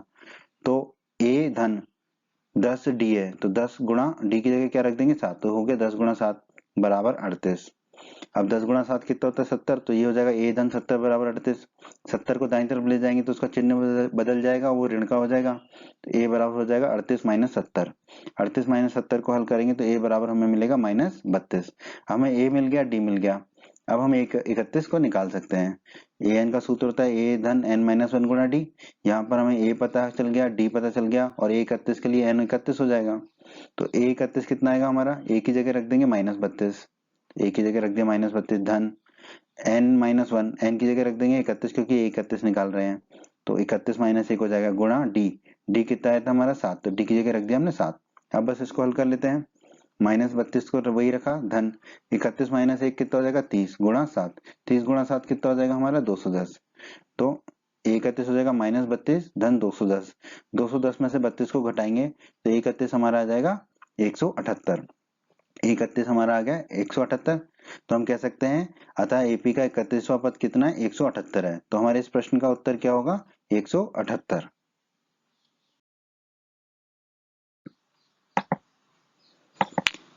प्रश्न 8, प्रश्न 8 दोस्तों बिल्कुल ही प्रश्न 7 की तरह है। प्रश्न 8 में हमसे कहा गया है एक एपी में 50 पद हैं, जिसका तीसरा पद 12 है और अंतिम पद 106 है। अगर एपी में 50 पद हैं तो अंतिम पद कौन सा होगा 50वां पद, यानी कि 50वां पद 106 है, तो इसका 29वां पद ज्ञात कीजिए। तो जो हमें दिया है वो लिख लेते हैं। एपी का तीसरा पद दिया है 12, तो हम लिख लेते हैं कि A3 बराबर 12, क्योंकि तीसरा पद 12 दे रखा है, और अंतिम पद यानी कि 50वां पद दे रखा है 106, तो A50 दे रखा है 106। ठीक है, हमें ज्ञात क्या करना है 29वां पद, यानी कि A29 हमें ज्ञात करना है। हम जानते हैं an का सूत्र, an बराबर होता है a धन n माइनस 1 गुणा d। ठीक है, तो अब A3 के लिए an का सूत्र लगा देंगे, तो A3 बराबर कितना होगा a धन n बराबर कितना रखना होगा, A3 है तो 3, तो 3 माइनस 1 गुणा d, और A3 कितना दे रखा है 12, तो बराबर 12। इसको थोड़ा हल कर लेते हैं, तो ये हो जाएगा a धन 3 माइनस 1 होता है 2, 2 गुणा d 2d, तो a धन 2d बराबर 12। इसे हम मान लेंगे समीकरण 1। अब A50 के लिए an वाला सूत्र लगा देंगे, तो A50 कितना होगा a धन n की जगह कितना रखेंगे, A50 है तो 50, 50 माइनस 1 गुणा d बराबर 106 दे रखा है हमें, तो बराबर 106 लिख दिया। अब इसको हल कर लेते हैं, तो ये हो जाएगा a धन 50 माइनस 1 होगा 49, 49 गुणा d 49d, तो a धन 49d बराबर 106। इसे हम मान लेंगे समीकरण 2। अब हम विलोपन विधि का इस्तेमाल करेंगे, तो समीकरण 2 में से समीकरण 1 को घटा देते हैं। ठीक है, तो कैसे घटाएंगे, समीकरण 2 का जो बाईं तरफ है उसको पहले लिख लेंगे, यानी कि a धन 49d को पहले लिख लिया हमने, फिर माइनस का चिन्ह लगा दिया, फिर जो समीकरण 1 में बाईं तरफ है a धन 2d वो लिख दिया, फिर बराबर समीकरण 2 में जो दाईं तरफ है 106 वो लिख दिया, माइनस का चिन्ह लगा दिया। समीकरण 1 में जो दाईं तरफ है 12 उसको लिख दिया, तो 106 माइनस 12 हो गया हमारा। अब बस इसको हल कर लेते हैं।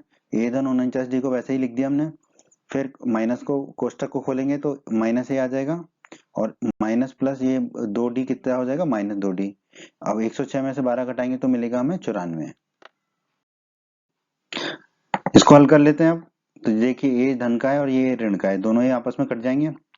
49D में से 2D को घटाएंगे तो 47D, तो आ जाएगा 47D बराबर 94। 47 को दाईं तरफ ले जाएंगे तो ये बट्टे में चला जाएगा, तो डी बराबर कितना आ जाएगा, 94 बटे 47। 94 में 47 का भाग देंगे तो डी बराबर 2 आ जाएगा हमारा। ठीक है, अब डी बराबर 2 का मान हम समीकरण 1 में रख देते हैं तो ए का मान ज्ञात हो जाएगा। ठीक है, तो डी बराबर 2 का मान समीकरण 1 में रख देते हैं। समीकरण 1 है ए धन 2D बराबर 12, तो ये हो जाएगा ए धन 2 और डी की जगह रख देंगे 2, तो 2 गुणा 2 बराबर 12। 2 गुणा 2 होता है 4, तो ये हो जाएगा ए धन 4 बराबर 12। 4 को दाईं तरफ ले जाएंगे तो ऋण का हो जाएगा, ए बराबर आ जाएगा 12 माइनस 4। 12 में से 4 घटाएंगे तो ए बराबर आ गया हमारा 8। अब हम जानते हैं ए एन बराबर होता है ए धन एन माइनस 1 गुणा डी।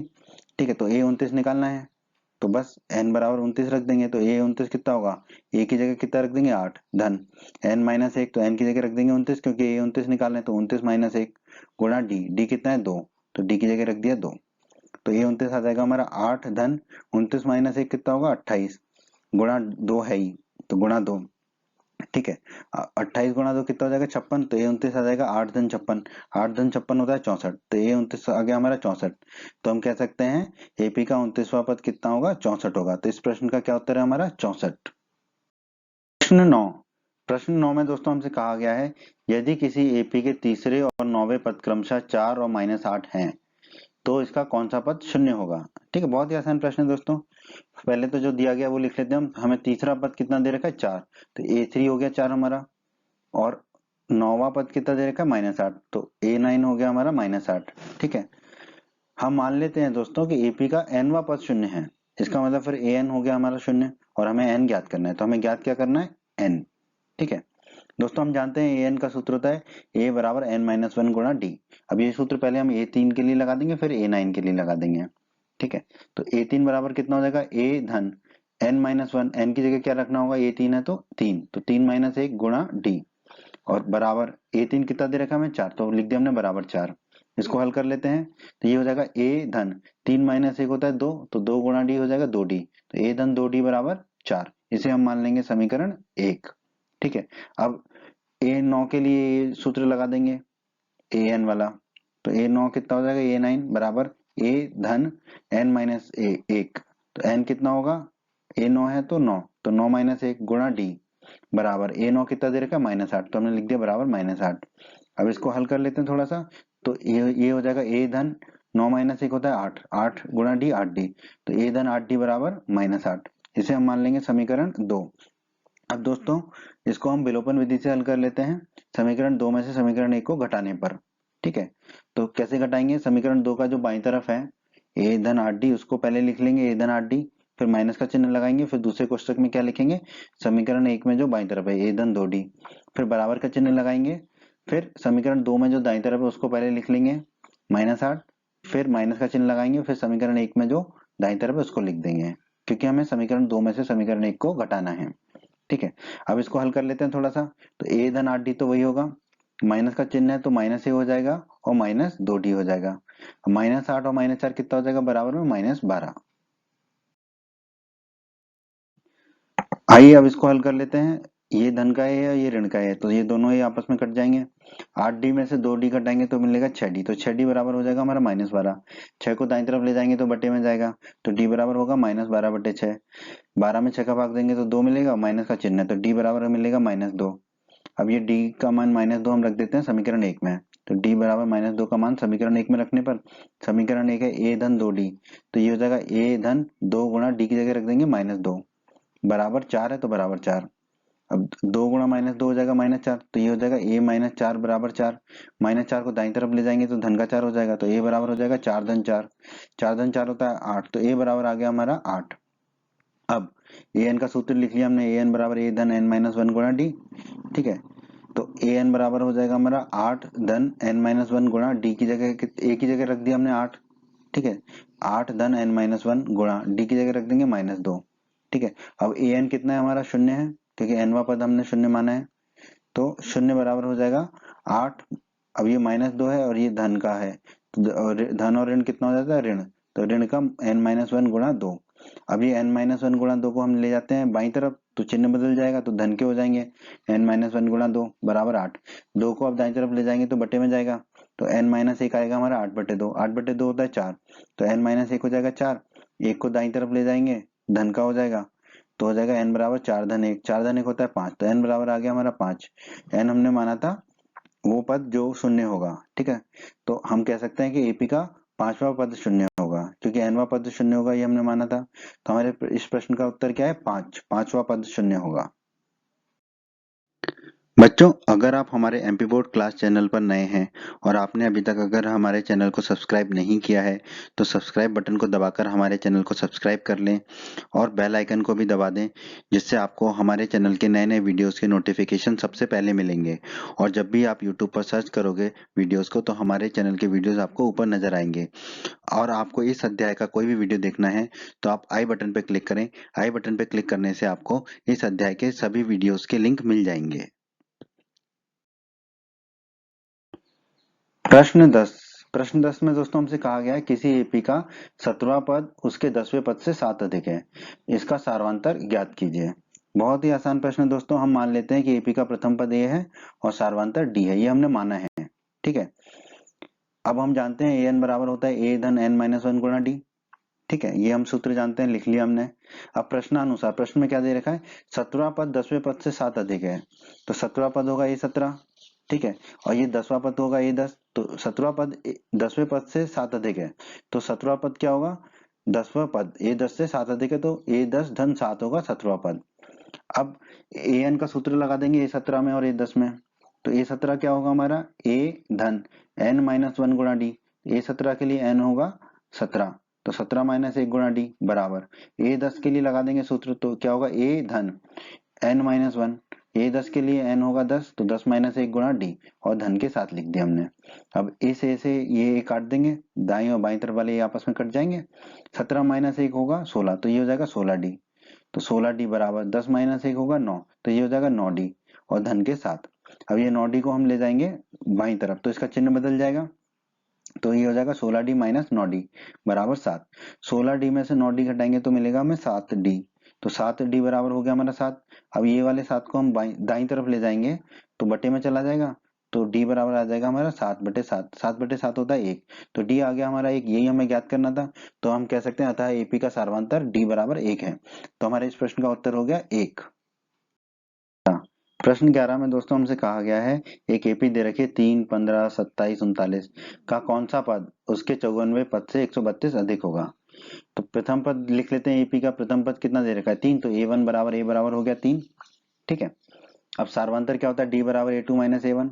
a2 यानी कि दूसरा पद जो कि 15 है, a1 यानी कि पहला पद जो कि 3 है, तो d बराबर हो जाएगा 15 - 3। 15 - 3 होता है 12, तो d बराबर हो गया हमारा 12। अब हम मान लेते हैं कि एपी का जो nवां पद है वो उसके 54वें पद से 132 अधिक होगा, ये हम मान लेते हैं। an का सूत्र हम जानते हैं, an बराबर होता है a धन n-1 गुणा d। ठीक है, अब प्रश्न के अनुसार प्रश्न में क्या दे रखा है कि जो nवां पद है यानी कि an वो 54वें पद यानी कि a54 से 132 अधिक है, तो an बराबर हो जाएगा a54 धन 132। अब मान रख देते हैं, an का मान रख दिया हमने a धन n-1 गुणा d, तो a धन n-1 गुणा d की जगह रख दिया 12, और a54 क्या होगा, a धन n-1, n a54 के लिए n हो जाएगा 54, तो 54 - 1 गुणा d। ठीक है, d कितना है हमारा 12, और धन 132 लिख दिया हमने। अब बाई तरफ वाले a से दाई तरफ वाले a को काट देंगे। ठीक है, तो हमें क्या मिलेगा, n-1 गुणा 12 बराबर 54 - 1 कितना हो जाएगा 53, 53 गुणा 12, और 132 को हम लिख सकते हैं 11 गुणा 12, 11 गुणा 12 132 ही होता है। ठीक है, अब दाई तरफ हम 12 कॉमन ले लेंगे, तो n-1 गुणा 12 कितना हो जाएगा हमारा, 12 कॉमन लिया तो बचेगा 53 धन 11। ठीक है, अब ये 12 और बाई तरफ वाला 12 और दाई तरफ वाला 12 काट सकते हैं हम, काट देंगे, तो हमें क्या मिलेगा, n-1 बराबर 53 धन 11 होगा 64, तो मिल गया हमें 64।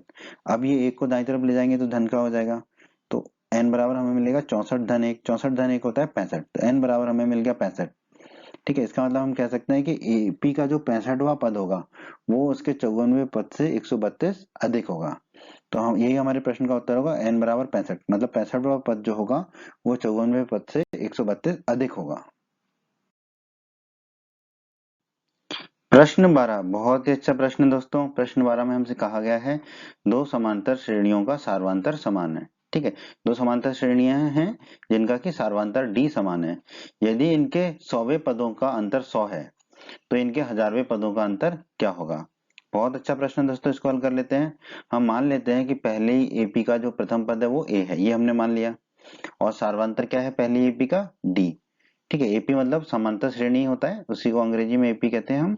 ठीक है, और हम मान लेते हैं कि दूसरी एपी का प्रथम पद जो है कैपिटल ए है। ठीक है, पहली एपी का प्रथम पद हमने माना स्मॉल ए और दूसरी एपी का हमने प्रथम पद माना कैपिटल ए। ठीक है, और प्रश्न में कहा गया दोनों समांतर श्रेणियों का सार्वंतर समान है, तो दूसरी एपी का भी सार्वंतर क्या होगा, स्मॉल डी। ठीक है, तो दोनों समांतर श्रेणियों का सार्वंतर होगा स्मॉल डी। ठीक है, अब दोस्तों हम जानते हैं ए एन बराबर होता है ए धन एन माइनस वन गुणा डी। तो इस हिसाब से पहली एपी का 100वां पद यानी कि स्मॉल ए 100, ये क्या होगा, ये होगा स्मॉल ए 100 बराबर ए, जो भी पहली श्रेणी है उसका प्रथम पद क्या है स्मॉल ए, तो हमने लिख दिया स्मॉल ए धन 100वां पद है तो 100 माइनस एक, एन माइनस एक में एन की जगह रखेंगे 100, तो 100 माइनस एक गुणा डी। ठीक है, अब इसको बस थोड़ा हल कर लेते हैं। ए को ये लिखा धन 100 माइनस एक हो गया 99 गुणा डी है तो 99 डी, तो ए 100 आ गया पहली एपी का, ए 100 आ गया स्मॉल ए धन 99 डी।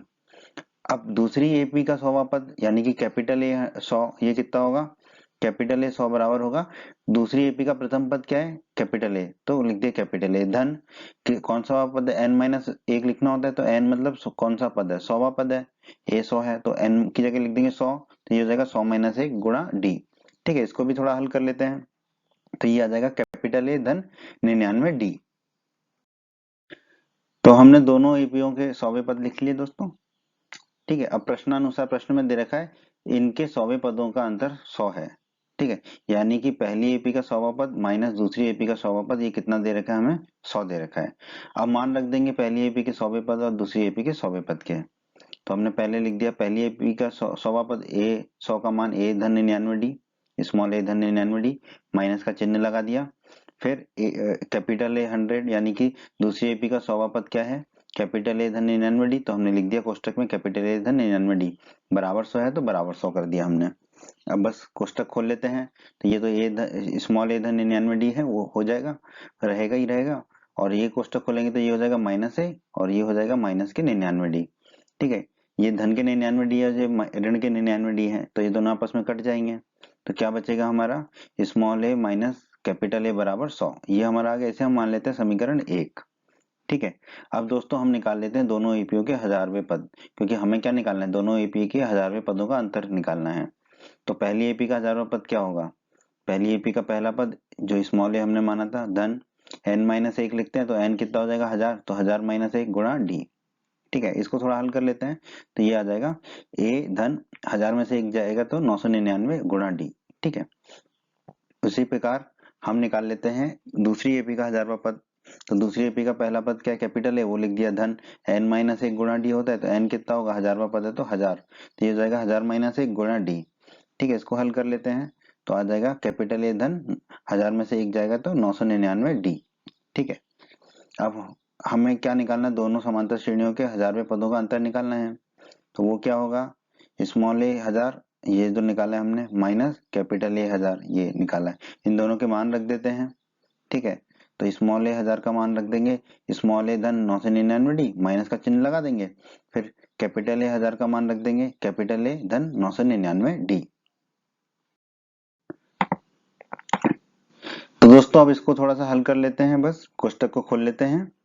ठीक है, तो ये तो रहेगा ए धन 999 डी स्मॉल ए धन 999 डी, कोष्टक खोलेंगे तो ये हो जाएगा माइनस ए और ये हो जाएगा माइनस 999 डी, तो ये धन का 999 डी है और ये ऋण का 999 डी है, ये दोनों आपस में कट जाएंगे, तो हमें क्या प्राप्त होगा स्मॉल ए माइनस कैपिटल ए। हमने समीकरण 1 में निकाला था स्मॉल ए माइनस कैपिटल ए कितना है 100, तो मान रख देंगे, तो ये हमारा आ जाएगा 1000वें पदों का अंतर कितना आ जाएगा 100। ठीक है, तो हम कह देंगे दोनों समांतर श्रेणियों के 1000वें पदों का अंतर कितना होगा 100 होगा, तो हमारे इस प्रश्न का क्या उत्तर होगा 100।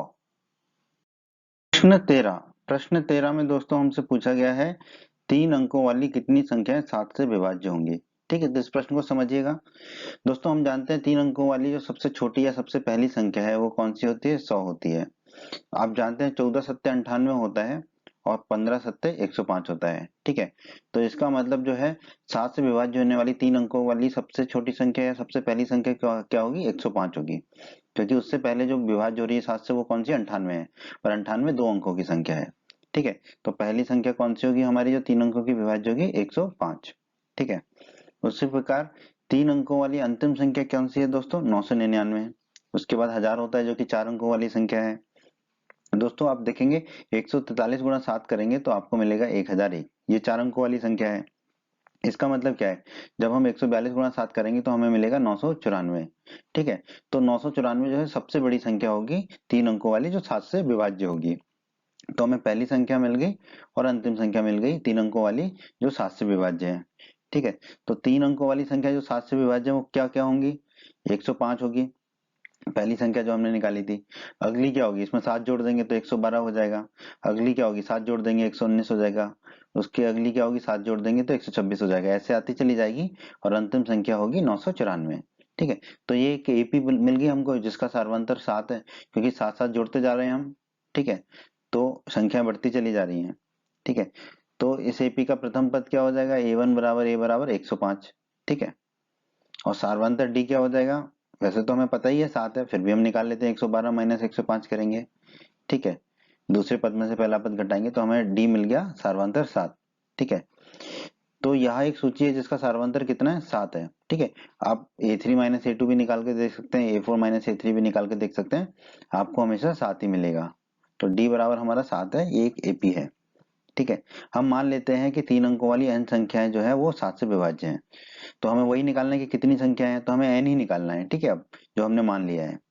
ठीक है, तो अगर हमने मान लिया है कि 3 अंकों वाली n संख्या 7 से विभाज्य है, इसका मतलब क्या होगा? इस समांतर श्रेणी में इस एपी में n पद होंगे। ठीक है, और nवां पद कौन सा होगा? आखिरी पद, अंतिम पद, यानी कि 994। तो an क्या हो जाएगा? 994। अब तो बहुत ही आसान है दोस्तों, हमें a पता है, an पता है और d पता है। ठीक है, तो an का सूत्र लगा देंगे और n को ज्ञात कर लेंगे। तो an बराबर होता है a धन n माइनस 1 गुणा d। an कितना है हमारा? 994। तो हमने an बराबर रख दिया 994। ठीक है, an बराबर 994 रख दिया। a कितना है हमारा? 105, तो रख दिया 105 धन n हमें ज्ञात करना है तो n माइनस 1 वही रहेगा, गुणा d कितना है? 7, तो हमने लिख दिया 7। ठीक है, अब हम क्या करेंगे? 105 को दाईं तरफ ले जाएंगे तो ऋण का हो जाएगा 105। ठीक है, तो ये बाईं तरफ बचेगा n माइनस 1 गुणा 7 बराबर 994 माइनस 105। 994 में से 105 को घटाएंगे तो हमें मिलेगा 879। ठीक है, 889। ठीक है, अब ये 7 जो है हम दाईं तरफ ले जाएंगे तो बट्टे में जाएगा, तो n माइनस 1 हो जाएगा हमारा 889 बटे 7। 889 889 में 7 का भाग देंगे तो हमें कितना प्राप्त होगा? 127। ठीक है, तो n माइनस 1 आ जाएगा हमारा 127। एक को दाईं तरफ ले जाएंगे तो धन का हो जाएगा, तो n बराबर हो जाएगा 127 धन 1। 127 धन 1 क्या हो रहा है हमारा? 128। तो n बराबर होगा हमारा 128। ठीक है, हमें n ही ज्ञात करना था। ठीक है, हमने माना था कि 3 अंकों वाली n संख्याएं हैं जो 7 से विभाज्य हैं, तो हम कह सकते हैं अतः 3 अंकों वाली 128 संख्याएं हैं जो 7 से विभाज्य हैं। तो हमारे इस प्रश्न का उत्तर है 128। प्रश्न 14 बहुत ही आसान प्रश्न दोस्तों, बिल्कुल प्रश्न 13 की तरह है। प्रश्न 14 में हमसे कहा गया है 10 और 250 के बीच में कितने 4 के गुणज हैं? ठीक है, 4 के कितने गुणज हैं? इसका मतलब 10 और 250 के बीच ऐसी कितनी संख्याएं हैं जो 4 से विभाज्य होंगी? ठीक है दोस्तों, हम जानते हैं 4 दूनी 8 होता है। ठीक है, तो 8 तो 10 से छोटा है। ठीक है, तो 4 तिया 12 होता है। ठीक है, तो 12 10 से बड़ा है, तो 10 के बाद पहली संख्या 12 है जो 4 से विभाज्य होगी, जो कि 4 का गुणज होगी। ठीक है, तो पहली संख्या मिल गई हमको 12। ठीक है, अब दूसरी संख्या के लिए चलते हैं हम। 4 गुणा 63 आप करोगे दोस्तों तो आपको मिलेगा 252। ठीक है, और 252 जो है 250 से बड़ा है, तो हम 4 गुणा 62 करके देखते हैं। तो 4 गुणा 62 करेंगे तो मिलेगा 248, जो कि 250 से कम है। ठीक है, तो अंतिम संख्या क्या होगी हमारी? 248। ठीक है, इस प्रकार हम कह सकते हैं कि 10 और 250 के बीच में कितने गुणज हैं? ये हम लिख सकते हैं 12, 16, 20, 24 से लेके 248। कैसे? देखो 12 तो हमें मिल गया, अगला क्या होगा 12 धन 4 जो कि 16 है, फिर अगला क्या होगा 16 धन 4 जो कि 20 है, फिर क्या होगा 20 धन 4 जो कि 24 है, ऐसे बढ़ते चले जाएंगे और आखिरी पद हमें मिल गया है कितना है 248 है। ठीक है, तो ये एक एपी है, समांतर श्रेणी है, क्योंकि इसमें सार्वंतर कितना है 4 है। ठीक है, प्रथम पद देख लेते हैं इसका। प्रथम पद कितना है ए बराबर 12 दिख रहा है हमको, बहुत ही आसान है। सार्वंतर पता है फिर भी निकाल लेते हैं, डी बराबर a two minus a one, 16 माइनस 12 करेंगे, 16 में से 12 जाएगा तो मिलेगा 4। ठीक है, तो हम कह सकते हैं यहाँ एक सूची एक एपी है जिसका सार्वंतर 4 है और प्रथम पद क्या है 12 है। ठीक है, मान लेते हैं कि 10 और 250 के बीच में 4 के n गुणज हैं, फिर हमें n ही निकालना है। ठीक है, तो इसका मतलब क्या होगा, ये समांतर श्रेणी में n पद होंगे। ठीक है, क्योंकि ये सभी 4 के गुणज हैं, तो nवां पद कौन सा होगा, आखिरी पद, और वो कितना है 248, तो an कितना हो जाएगा हमारा 248। अब तो बहुत ही आसान है दोस्तों, हमें an पता है, a पता है और d पता है, तो हम an का सूत्र लगा देंगे, an बराबर a धन n माइनस वन गुणा d। तो हमें सब चीजें पता है n को छोड़ के, तो n हमें निकल जाएगा। ठीक है, तो an बराबर हो जाएगा हमारा, a की जगह कितना रख देंगे 12, 12 धन n माइनस एक, क्योंकि n निकालना है तो n माइनस एक गुणा d, d कितना है 4 बराबर 248, क्योंकि n कितना निकाला है हमने 248। ठीक है, अब इसको हल कर लेते हैं, 12 को दाईं तरफ ले जाते हैं तो ऋण का हो जाएगा 12, तो यहाँ कितना हो जाएगा n माइनस एक गुणा 4 बराबर कितना हो जाएगा 248, और 12 चला जाएगा दाईं तरफ तो माइनस 12, 248 में से 12 घटाएंगे तो 236 मिलेगा, तो n माइनस एक गुणा 4 कितना मिलेगा 236। अब ये 4 जो है गुणा में है तो दाईं तरफ जाएगा तो बट्टे में चला जाएगा, n माइनस एक आ जाएगा हमारा 236 बटे 4, 236 में 4 का भाग देंगे तो मिलेगा हमें 59। ठीक है, तो n माइनस एक हमारा आ जाएगा 59। अब एक को दाईं तरफ ले जाएंगे, एक यहाँ ऋण का है माइनस एक है, दाईं तरफ जाके धन का एक हो जाएगा, तो n बराबर हो जाएगा 59 धन एक, 59 धन एक होता है 60, तो n बराबर हमारा आ गया 60। हमें n ही निकालना था क्योंकि हमने माना था 10 और 250 के बीच जो 4 के जो गुण है वो कितने हैं n है, ये हमने माना था, n आ गया हमारा 60, तो हम कह सकते हैं अतः 10 और 250 के बीच 4 के 60 गुणज होंगे, क्योंकि n हमारा 60 आ गया, तो हमारे इस प्रश्न का क्या उत्तर होगा 60। प्रश्न 15 बहुत ही आसान प्रश्न है दोस्तों, ये प्रश्न 15 में हमसे कहा गया है n के किस मान के लिए दोनों समांतर श्रेणियां, दो समांतर श्रेणियां हमें दे रखी हैं 63, 65, 67 और 3, 10, 17 के nवें पद बराबर होंगे। ठीक है, तो इसको हल कर लेते हैं। तो पहली एपी का प्रथम पद क्या है, हमारी आंखों से हमको दिखाई देता है 63 है, तो हम लिख देंगे स्मॉल a1 बराबर स्मॉल a बराबर 63। फिर पहली एपी का सार्वंतर ज्ञात कर लेते हैं, स्मॉल डी बराबर होगा ए टू माइनस ए वन, यानी कि पहली एपी के दूसरा पद माइनस पहला पद, दूसरा पद है 65, पहला पद है 63, तो स्मॉल डी हो जाएगा हमारा 65 माइनस 63, 65 में से 63 को घटाएंगे तो डी बराबर आ जाएगा 2 स्मॉल डी। तो पहली एपी का सार्वंतर आ गया। अब दोस्तों ए एन का सूत्र हम जानते हैं, ए एन बराबर होता है ए धन एन माइनस वन गुणा डी। तो पहली एपी, पहली समांतर श्रेणी का एनवा पद क्या होगा, स्मॉल ए एन बराबर, उसका पहला पद कितना है 63, तो लिख दिया 63, स्मॉल ए की जगह लिख दिया 63, धन एन माइनस वन, एन हमें पता नहीं है तो एन माइनस वन ही लिखा, गुणा डी है, डी की जगह हमने रख दिया 2। अब हम दूसरी एपी का प्रथम पद ज्ञात कर लेते हैं, हमें आंखों से दिखाई देता है दूसरी एपी का प्रथम पद है 3, तो हम लिख देंगे कैपिटल ए वन बराबर कैपिटल ए बराबर 3, क्योंकि ये दो अलग अलग एपियां हैं तो एक को स्मॉल से दिखाते हैं दूसरे को कैपिटल अक्षर से दिखाते हैं। ठीक है, तो ये 3 है तो हमने लिख दिया 3। अब इसका भी सार्वंतर ज्ञात कर लेते हैं, इसका सार्वंतर को हम लिख देंगे कैपिटल डी बराबर capital A two minus capital A one, यानी कि दूसरी एपी का दूसरे पद में से पहले पद को घटाना है। दूसरा पद है 10 और पहला पद है 3 दूसरी एपी का, तो कैपिटल डी कितना होगा 10 माइनस 3, 10 में से 3 को घटाएंगे तो कैपिटल डी हमें मिलेगा 7, जो कि दूसरी एपी का सार्वंतर होगा। अब ए एन का सूत्र हमने फिर से लिख लिया, ए एन बराबर ए धन एन माइनस वन गुणा डी, तो दूसरी एपी का एनवा पद क्या होगा कैपिटल ए एन लिख देंगे उसको, कैपिटल ए एन बराबर दूसरी एपी का पहला पद स्मॉल ए, यानी कि पहला पद क्या है 3, तो हमने लिख दिया यहाँ पर 3। ठीक है, फिर धन एन माइनस वन गुणा डी लिख दिया हमने, डी कितना है 7, तो हमने लिख दिया 7। ठीक है, अब प्रश्न के अनुसार दोनों के एन पद समान है लिखा है प्रश्न में, इसका मतलब क्या होगा कैपिटल ए एन बराबर स्मॉल ए एन, ये होगा दोनों। अब दोनों को दोनों के मान लिख देते हैं, कैपिटल ए एन का मान और स्मॉल एन का मान और दोनों को बराबर कर देते हैं। कैपिटल एन है हमारा 3 धन n माइनस वन गुणा 7, तो वो लिख दिया हमने 3 धन n माइनस वन गुणा 7 बराबर स्मॉल एन है 63 धन n माइनस वन गुणा 2, वो लिख दिया हमने। अब बस इसको थोड़ा सा हल कर लेते हैं। 3 तो 3 ही रहा, धन 7 का गुणा कर लेंगे इसमें, तो n गुणा 7 हो जाएगा 7n, और माइनस 1 गुणा 7 होगा -7, बराबर का चिन्ह लगा दिया, 63 लिख दिया, धन n गुणा 2 होगा 2n, फिर -1 गुणा 2 होगा -2। ठीक है, अब इसको हल कर लेते हैं थोड़ा सा। देखो ये है धन का 3, ये है ऋण का 7, तो ऋण का 4 बचेगा, फिर तो ये हो जाएगा 7n माइनस 4। दाईं तरफ देखेंगे, ये है 2n, तो 2n ही रहेगा, 63 में से 2 जाएगा, 63 है धन का, 2 है ऋण का, तो बचेगा 61। ठीक है, अब इस समीकरण को हल कर लेते हैं बस, फिर हमें n का मान प्राप्त हो जाएगा। क्या करते हैं, -4 को दाईं तरफ ले जाएंगे तो धन का 4 हो जाएगा, 2n को बाईं तरफ ले जाएंगे तो ऋण का 2n हो जाएगा। तो ये हो गया 7n, 2n आया यहाँ पर तो ऋण का 2n बराबर 61 था ही, ऋण का 4 गया तो हो गया धन का 4। अब 7n में से 2n घटाएंगे तो 5n मिलेगा, और 61 धन 4 होता है 65। अब ये 5 गुणा n है, तो 5 को दाईं तरफ ले जाएंगे तो बटे में जाएगा, तो n बराबर होगा 65/5। 65 में 5 का भाग देंगे तो हमें मिलेगा 13, 13 पंजे 65 होता है। ठीक है, हमें n ही ज्ञात करना था इस प्रश्न में, तो हम कह सकते हैं अतः दोनों समांतर श्रेणियों के 13वें पद बराबर होंगे, क्योंकि n बराबर 13 है, तो हमारे इस प्रश्न का उत्तर क्या होगा, 13। बच्चों, अगर आप हमारे एमपी बोर्ड क्लास चैनल पर नए हैं और आपने अभी तक अगर हमारे चैनल को सब्सक्राइब नहीं किया है, तो सब्सक्राइब बटन को दबाकर हमारे चैनल को सब्सक्राइब कर लें और बेल आइकन को भी दबा दें, जिससे आपको हमारे चैनल के नए-नए वीडियोस के नोटिफिकेशन सबसे पहले मिलेंगे। और जब भी आप यूट्यूब पर सर्च करोगे वीडियोस को, तो हमारे चैनल के वीडियोस आपको ऊपर नजर आएंगे। और आपको इस अध्याय का कोई भी वीडियो देखना है तो आप आई बटन पर क्लिक करें। आई बटन पर क्लिक करने से आपको इस अध्याय के सभी वीडियोस के लिंक मिल जाएंगे।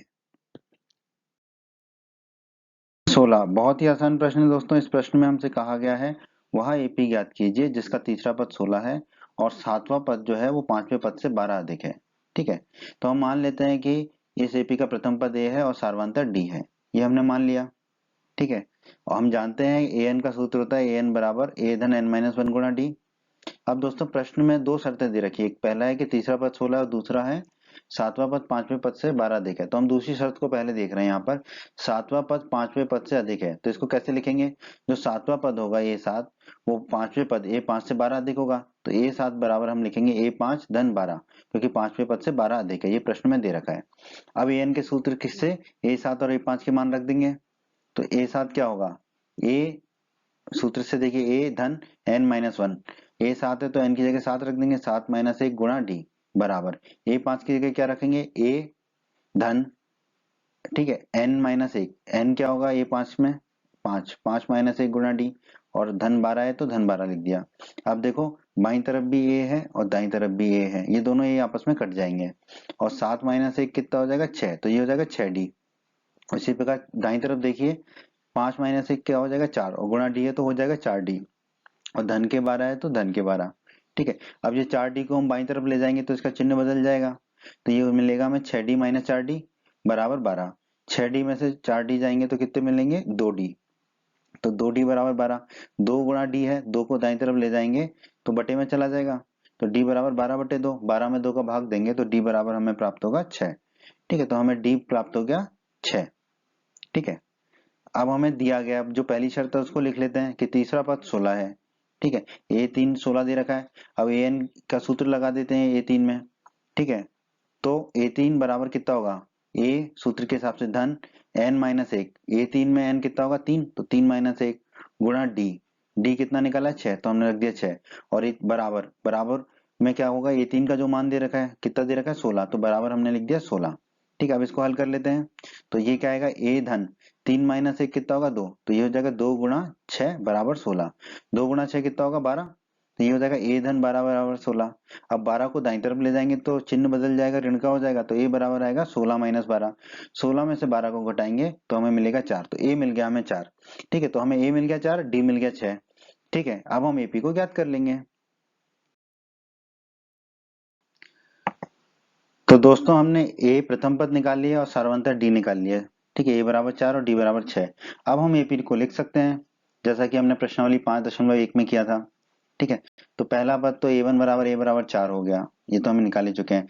दूसरा पद क्या होगा, a2 बराबर a1 धन d, a1 कितना है 4 और d कितना है 6, तो a2 हो जाएगा 4 धन 6, 4 धन 6 कितना होगा 10, तो a2 आ गया हमारा 10। उसी प्रकार तीसरा पद निकाल लेते हैं, तीसरा पद क्या होगा, a3 बराबर a2 धन d, a2 हम 10 निकाल चुके हैं और d हमें 6 पता ही है, निकाल चुके हैं हम, तो a3 हो जाएगा 10 धन 6, 10 धन 6 होता है 16, तो a3 हो गया हमारा 16। इसी प्रकार चौथा पद निकाल लेते हैं, चौथा पद क्या होगा, a4 बराबर a3 धन d, a3 हम 16 निकाल चुके हैं, ठीक है, तो a4 हो जाएगा 16 धन d कितना है 6, 16 धन 6, 16 धन 6 होता है 22, तो a4 हो गया 22। तो हमने चार पद निकाल लिए, तो हम कह सकते हैं कि अथा AP क्या होगी हमारी, पहला पद 4, दूसरा पद 10 कॉमा 10, तीसरा पद कॉमा 16, चौथा पद comma 22 comma dot dot dot, ये हमारी एपी होगी 4 10 16 22 डॉट डॉट डॉट। ठीक है, यही हमारे इस प्रश्न का उत्तर है दोस्तों। प्रश्न 17 में दोस्तों में एक एपी दे रखी है 3 8 13 से लेकर 253 तक, और हमसे कहा गया है कि इस एपी में अंतिम पद से 20वां पद ज्ञात कीजिए। अंतिम पद मतलब 253 से 20वां पद, ठीक है, बाईं तरफ आके। ठीक है, तो इसको ज्ञात करने का एक तरीका है, उस तरीके को आप समझ लीजिए, बड़ा आसान है। क्या करते हैं ऐसे केस में, हम एपी को विपरीत ओर से लिखते हैं, उल्टा लिख देते हैं एपी को। ठीक है, तो अंतिम पद को सबसे पहले लिख देंगे और जो पहला पद है उसे अंतिम में लिख देंगे। ठीक है, फिर उससे पहले 8 लिख देंगे, उससे पहले 13 लिख देंगे, तो एपी को हमने उल्टा कर दिया। तो इस केस में भी, इस स्थिति में भी ये एपी ही बनी रहती है। ठीक है, अब नई एपी का जो 20वां पद है, ठीक है, नई एपी का 20वां पद ही दी गई एपी का अंतिम पद से 20वां पद होगा। ठीक है, तो बस अब इस एपी का 20वां पद निकाल लेंगे, वही हमारा उत्तर होगा, वही हमारा जो दी गई एपी है उसके अंतिम पद से 20वां पद होगा, जो अब इस एपी का 20वां पद निकाल लेंगे। तो इस किसी भी एपी का nवां पद निकालने के लिए हमें ए और डी की आवश्यकता होती है। ए यानी कि प्रथम पद, ठीक है, तो नई एपी का प्रथम पद तो हमें दिख रहा है हमारी आंखों के द्वारा 253। ठीक है, a1 बराबर a बराबर 253 हो गया। सार्वंतर के लिए दूसरा पद नहीं है, तो कोई बात नहीं है, हम क्या करेंगे, आखिरी के दो पदों को घटा लेंगे, आखिरी के पद से उसके पहले वाले पद को घटा देंगे। ठीक है, तो नई एपी का सार्वंतर क्या हो जाएगा हमारा, डी बराबर A N minus A N minus one, A N है यहाँ पे एनवा पद 3 और ए एन माइनस वन पद है 8। ठीक है, तो डी हमारा आ जाएगा 3 माइनस 8, 3 में से 8 को घटाएंगे तो डी आ जाएगा हमारा -5, तो डी -5 आ गया, पहला पद आ गया। अब 20वां पद निकालना है, तो ए एन का सूत्र हम जानते हैं, ए एन बराबर ए धन एन माइनस वन गुणा डी, ए 20 निकालना है हमें 20वां पद, तो ए 20 क्या होगा, ए की जगह क्या रख देंगे 253 धन एन माइनस वन, ए 20 निकाल रहे हैं तो एन की जगह 20 रख देंगे, तो 20 माइनस 1 गुणा डी, डी की जगह -5 रख देंगे। बहुत ही आसान, अब इसको हल कर लेते हैं। तो ए 20 कितना हो जाएगा 253। अब ये देखिए, ये माइनस है और ये प्लस है, गुणा में है तो माइनस प्लस कितना हो जाएगा माइनस, और 20 माइनस 1 कितना हो जाएगा 19, और ये माइनस बाहर चला गया तो गुणा में बचा 5, 19 गुणा 5 होता है 95, तो ये हो जाएगा 253 माइनस 95। ठीक है, 253 में से 95 को घटाएंगे तो हमें मिलेगा 158। ठीक है, ए 20 आ गया हमारा 158, तो यही हमारा उत्तर होगा। अतः दी गई एपी का अंतिम पद से 20वां पद क्या होगा 158, तो हमारे इस प्रश्न का उत्तर होगा 158। 18, प्रश्न 18 में दोस्तों हमसे कहा गया है किसी एपी के चौथे और 8वें पदों का योग 24 है तथा छठे और 10वें पदों का योग 44 है। इस एपी के प्रथम 3 पद ज्ञात कीजिए। दोस्तों कोई भी एपी लिखने के लिए हमें उसका प्रथम पद चाहिए होता है और सार्वंतर डी चाहिए होता है। तो हम इस प्रश्न को हल करेंगे, पहले ए और डी का मान निकालेंगे, फिर एपी के प्रथम 3 पद लिखेंगे। ठीक है, तो हम मान लेते हैं एपी का प्रथम पद ए है और सार्वंतर कितना है डी है, ये हमने मान लिया है। अब हम जानते हैं ए एन बराबर होता है ए धन एन माइनस वन गुणा डी, ये हम जानते हैं। ठीक है, अब प्रश्न में दो शर्तें दे रखी हैं, ठीक है, दो स्थितियां दे रखी हैं। क्या, पहली दे रखी है कि चौथे और 8वें पद का योग 24 है। ठीक है, तो चौथा पद होगा ए 4 और 8वां पद होगा ए 8, तो चौथे और 8वें पद का योग 24 है, तो यानी कि ए 4 धन ए 8 बराबर 24 दे रखा है हमको। ठीक है, तो ए 4 कितना होगा इस सूत्र से, एन के सूत्र से, ए धन एन माइनस एक, एन कितना होगा ए 4 के लिए 4, तो 4 माइनस 1 गुणा डी।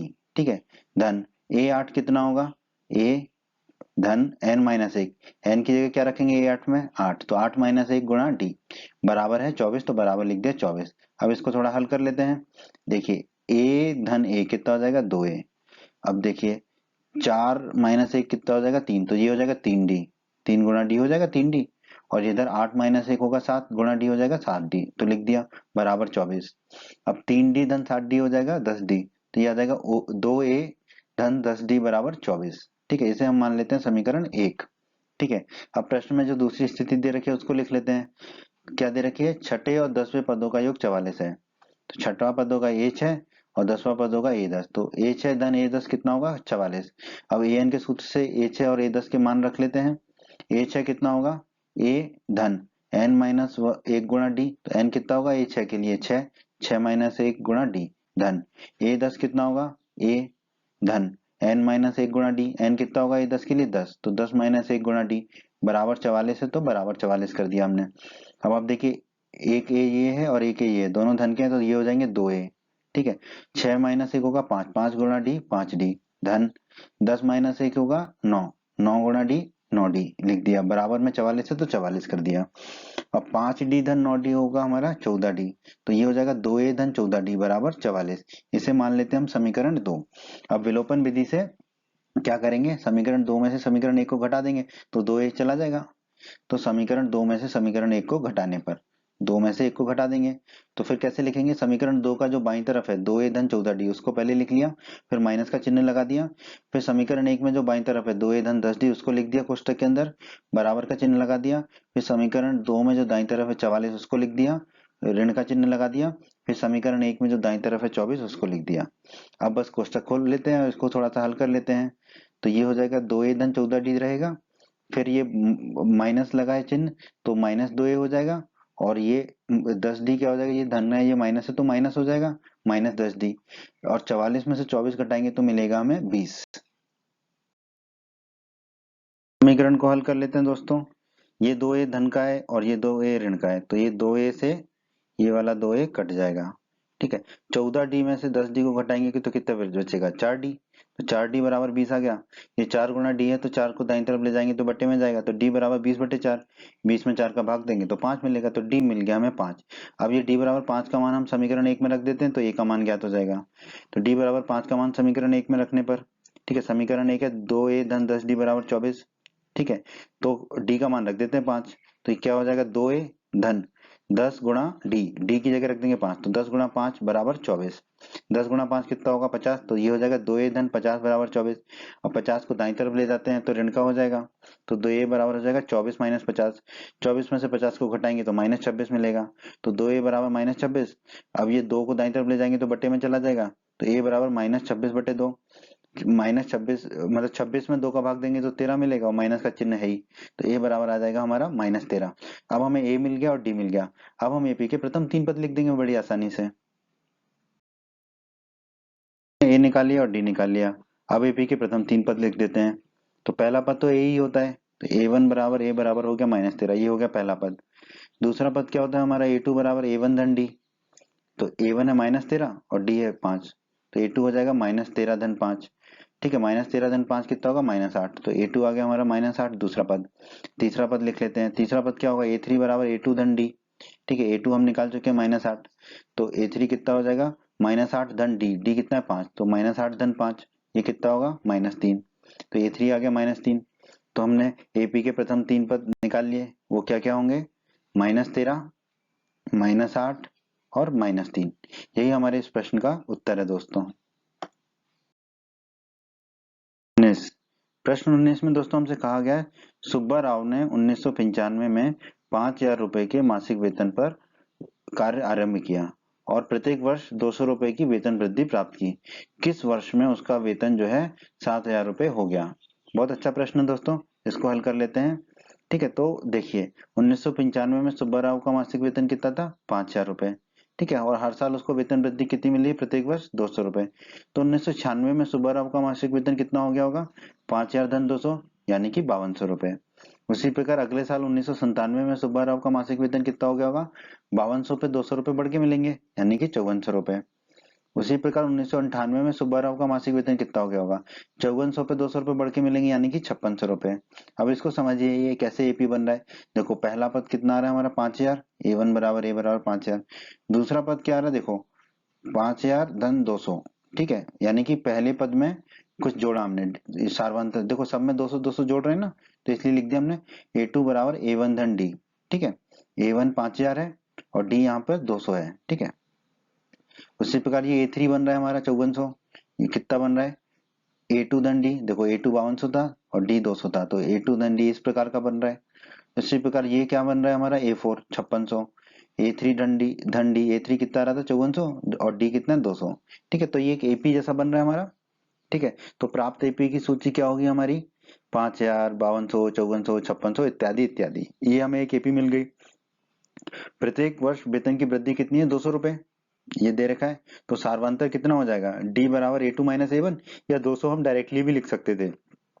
ठीक है, पर हम यहाँ पे फिर भी लिख रहे हैं 5200 माइनस 5000, तो D बराबर हो गया 200। अब डायरेक्टली भी D बराबर 200 लिख सकते हैं, इसमें कोई दिक्कत नहीं है। ठीक है, अब हम मान लेते हैं कि nवें वर्ष जो है मिस्टर सुब्बा राव जी का जो है वेतन 7000 रुपये हो जाएगा, ये हम मान लेते हैं nवें वर्ष में। ठीक है, तो हमें n ज्ञात करना होगा।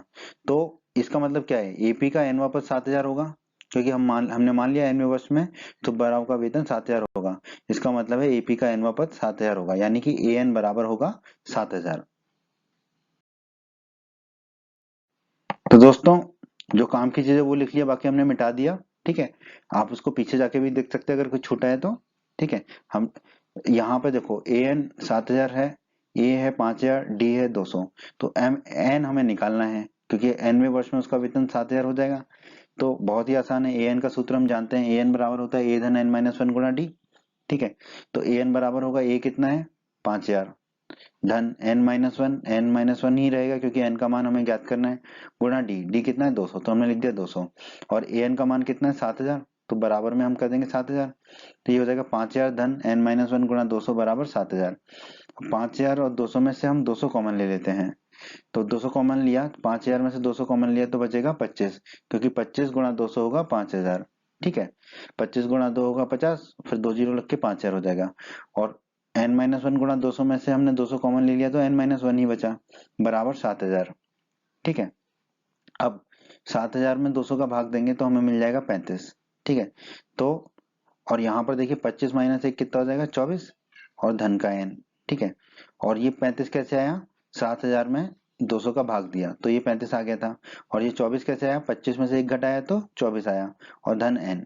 अब ये 24 को दाईं तरफ ले जाएंगे तो ऋण का हो जाएगा, तो हमें मिलेगा n बराबर 35 माइनस 24, 35 में से 24 घटाएंगे तो मिलेगा 11, n बराबर हमारा आ गया 11। तो हम कह सकते हैं अतः 11वें वर्ष में सुब्बा राव का वेतन 7000 रुपये हो जाएगा। ठीक है, यही हमसे पूछा था, तो हमारे इस प्रश्न का आंसर क्या होगा 11वें वर्ष। ठीक है, प्रश्न 20 में दोस्तों हमसे कहा गया है रामकली ने किसी वर्ष के प्रथम सप्ताह में 50 रुपए की बचत की और फिर अपनी साप्ताहिक बचत में 17.5 रुपए बढ़ाती गई। यदि nवें सप्ताह में उसकी साप्ताहिक बचत जो है 207.5 रुपए हो जाती है तो n ज्ञात कीजिए। n मतलब कौन से सप्ताह में उसकी साप्ताहिक बचत जो है 207 रुपए 50 पैसे हो जाएगी। ठीक है, तो ये बिल्कुल प्रश्न 19 की तरह ही है दोस्तों। तो प्रथम सप्ताह में रामकली की बचत कितनी है 50 रुपए। ठीक है, तो पहले सप्ताह में मतलब प्रथम सप्ताह के बाद अगला जो सप्ताह होगा उसको बोलेंगे एकवा सप्ताह में रामकली की बचत कितनी होगी, वो 17.5 रुपए बढ़ाती जाती है अपनी बचत में। ठीक है, 50 धन 17.5 यानी कि 67.5 रुपए। फिर दूसरे सप्ताह में उसकी रामकली की बचत कितनी होगी, जो एकवें सप्ताह में हुई थी 67.5, उसमें 17.5 और बढ़ा देगी वो, तो जोड़ेंगे तो हमें मिलेगा 85 रुपए।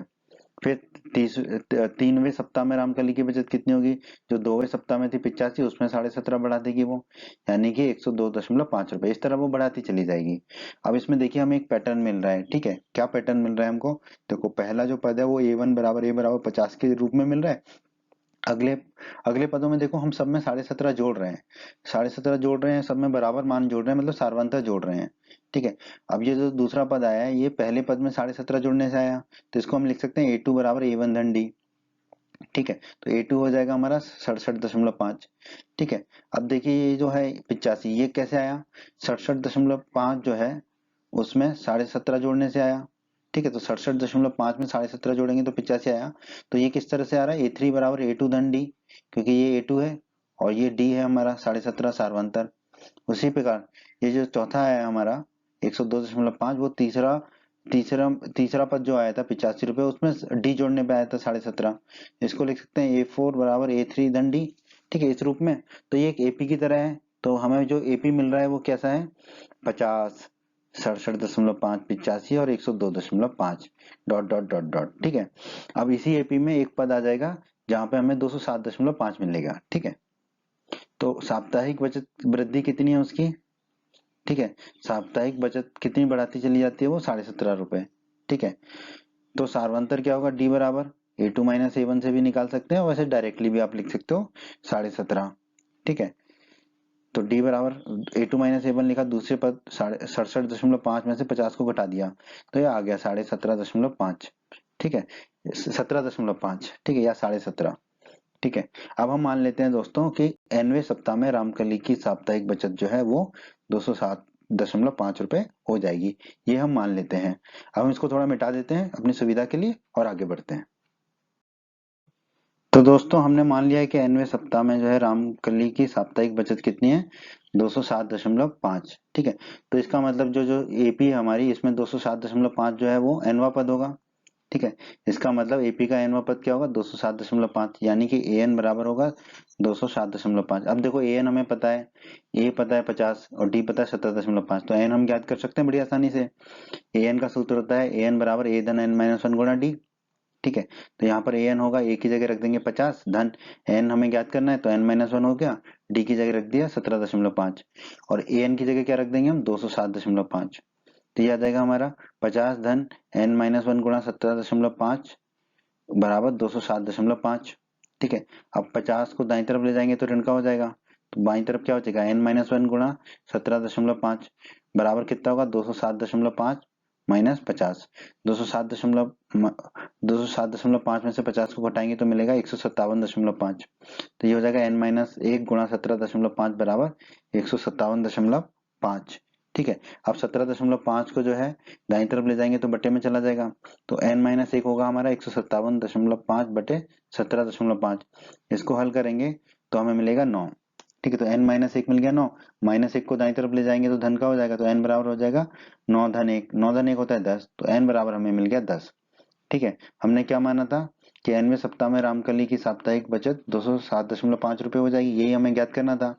तो हम कह सकते हैं कि n बराबर 10 आ गया है, अतः 10वें सप्ताह में रामकली की साप्ताहिक बचत 207.5 रुपए हो जाएगी। तो यही हमारे इस प्रश्न का उत्तर होगा, n बराबर 10, 10वें सप्ताह में होगी उसकी साप्ताहिक बचत 207.5 रुपए, तो उत्तर है 10। उम्मीद करते हैं बच्चों आपको एमपी बोर्ड क्लास का ये वीडियो पसंद आया होगा। बच्चों अगर आप हमारे चैनल पर नए हैं और आपने अभी तक चैनल को सब्सक्राइब नहीं किया है तो आप सब्सक्राइब बटन को दबाकर जल्दी से चैनल को सब्सक्राइब कर लीजिए और बेल आइकन को भी दबा दीजिए।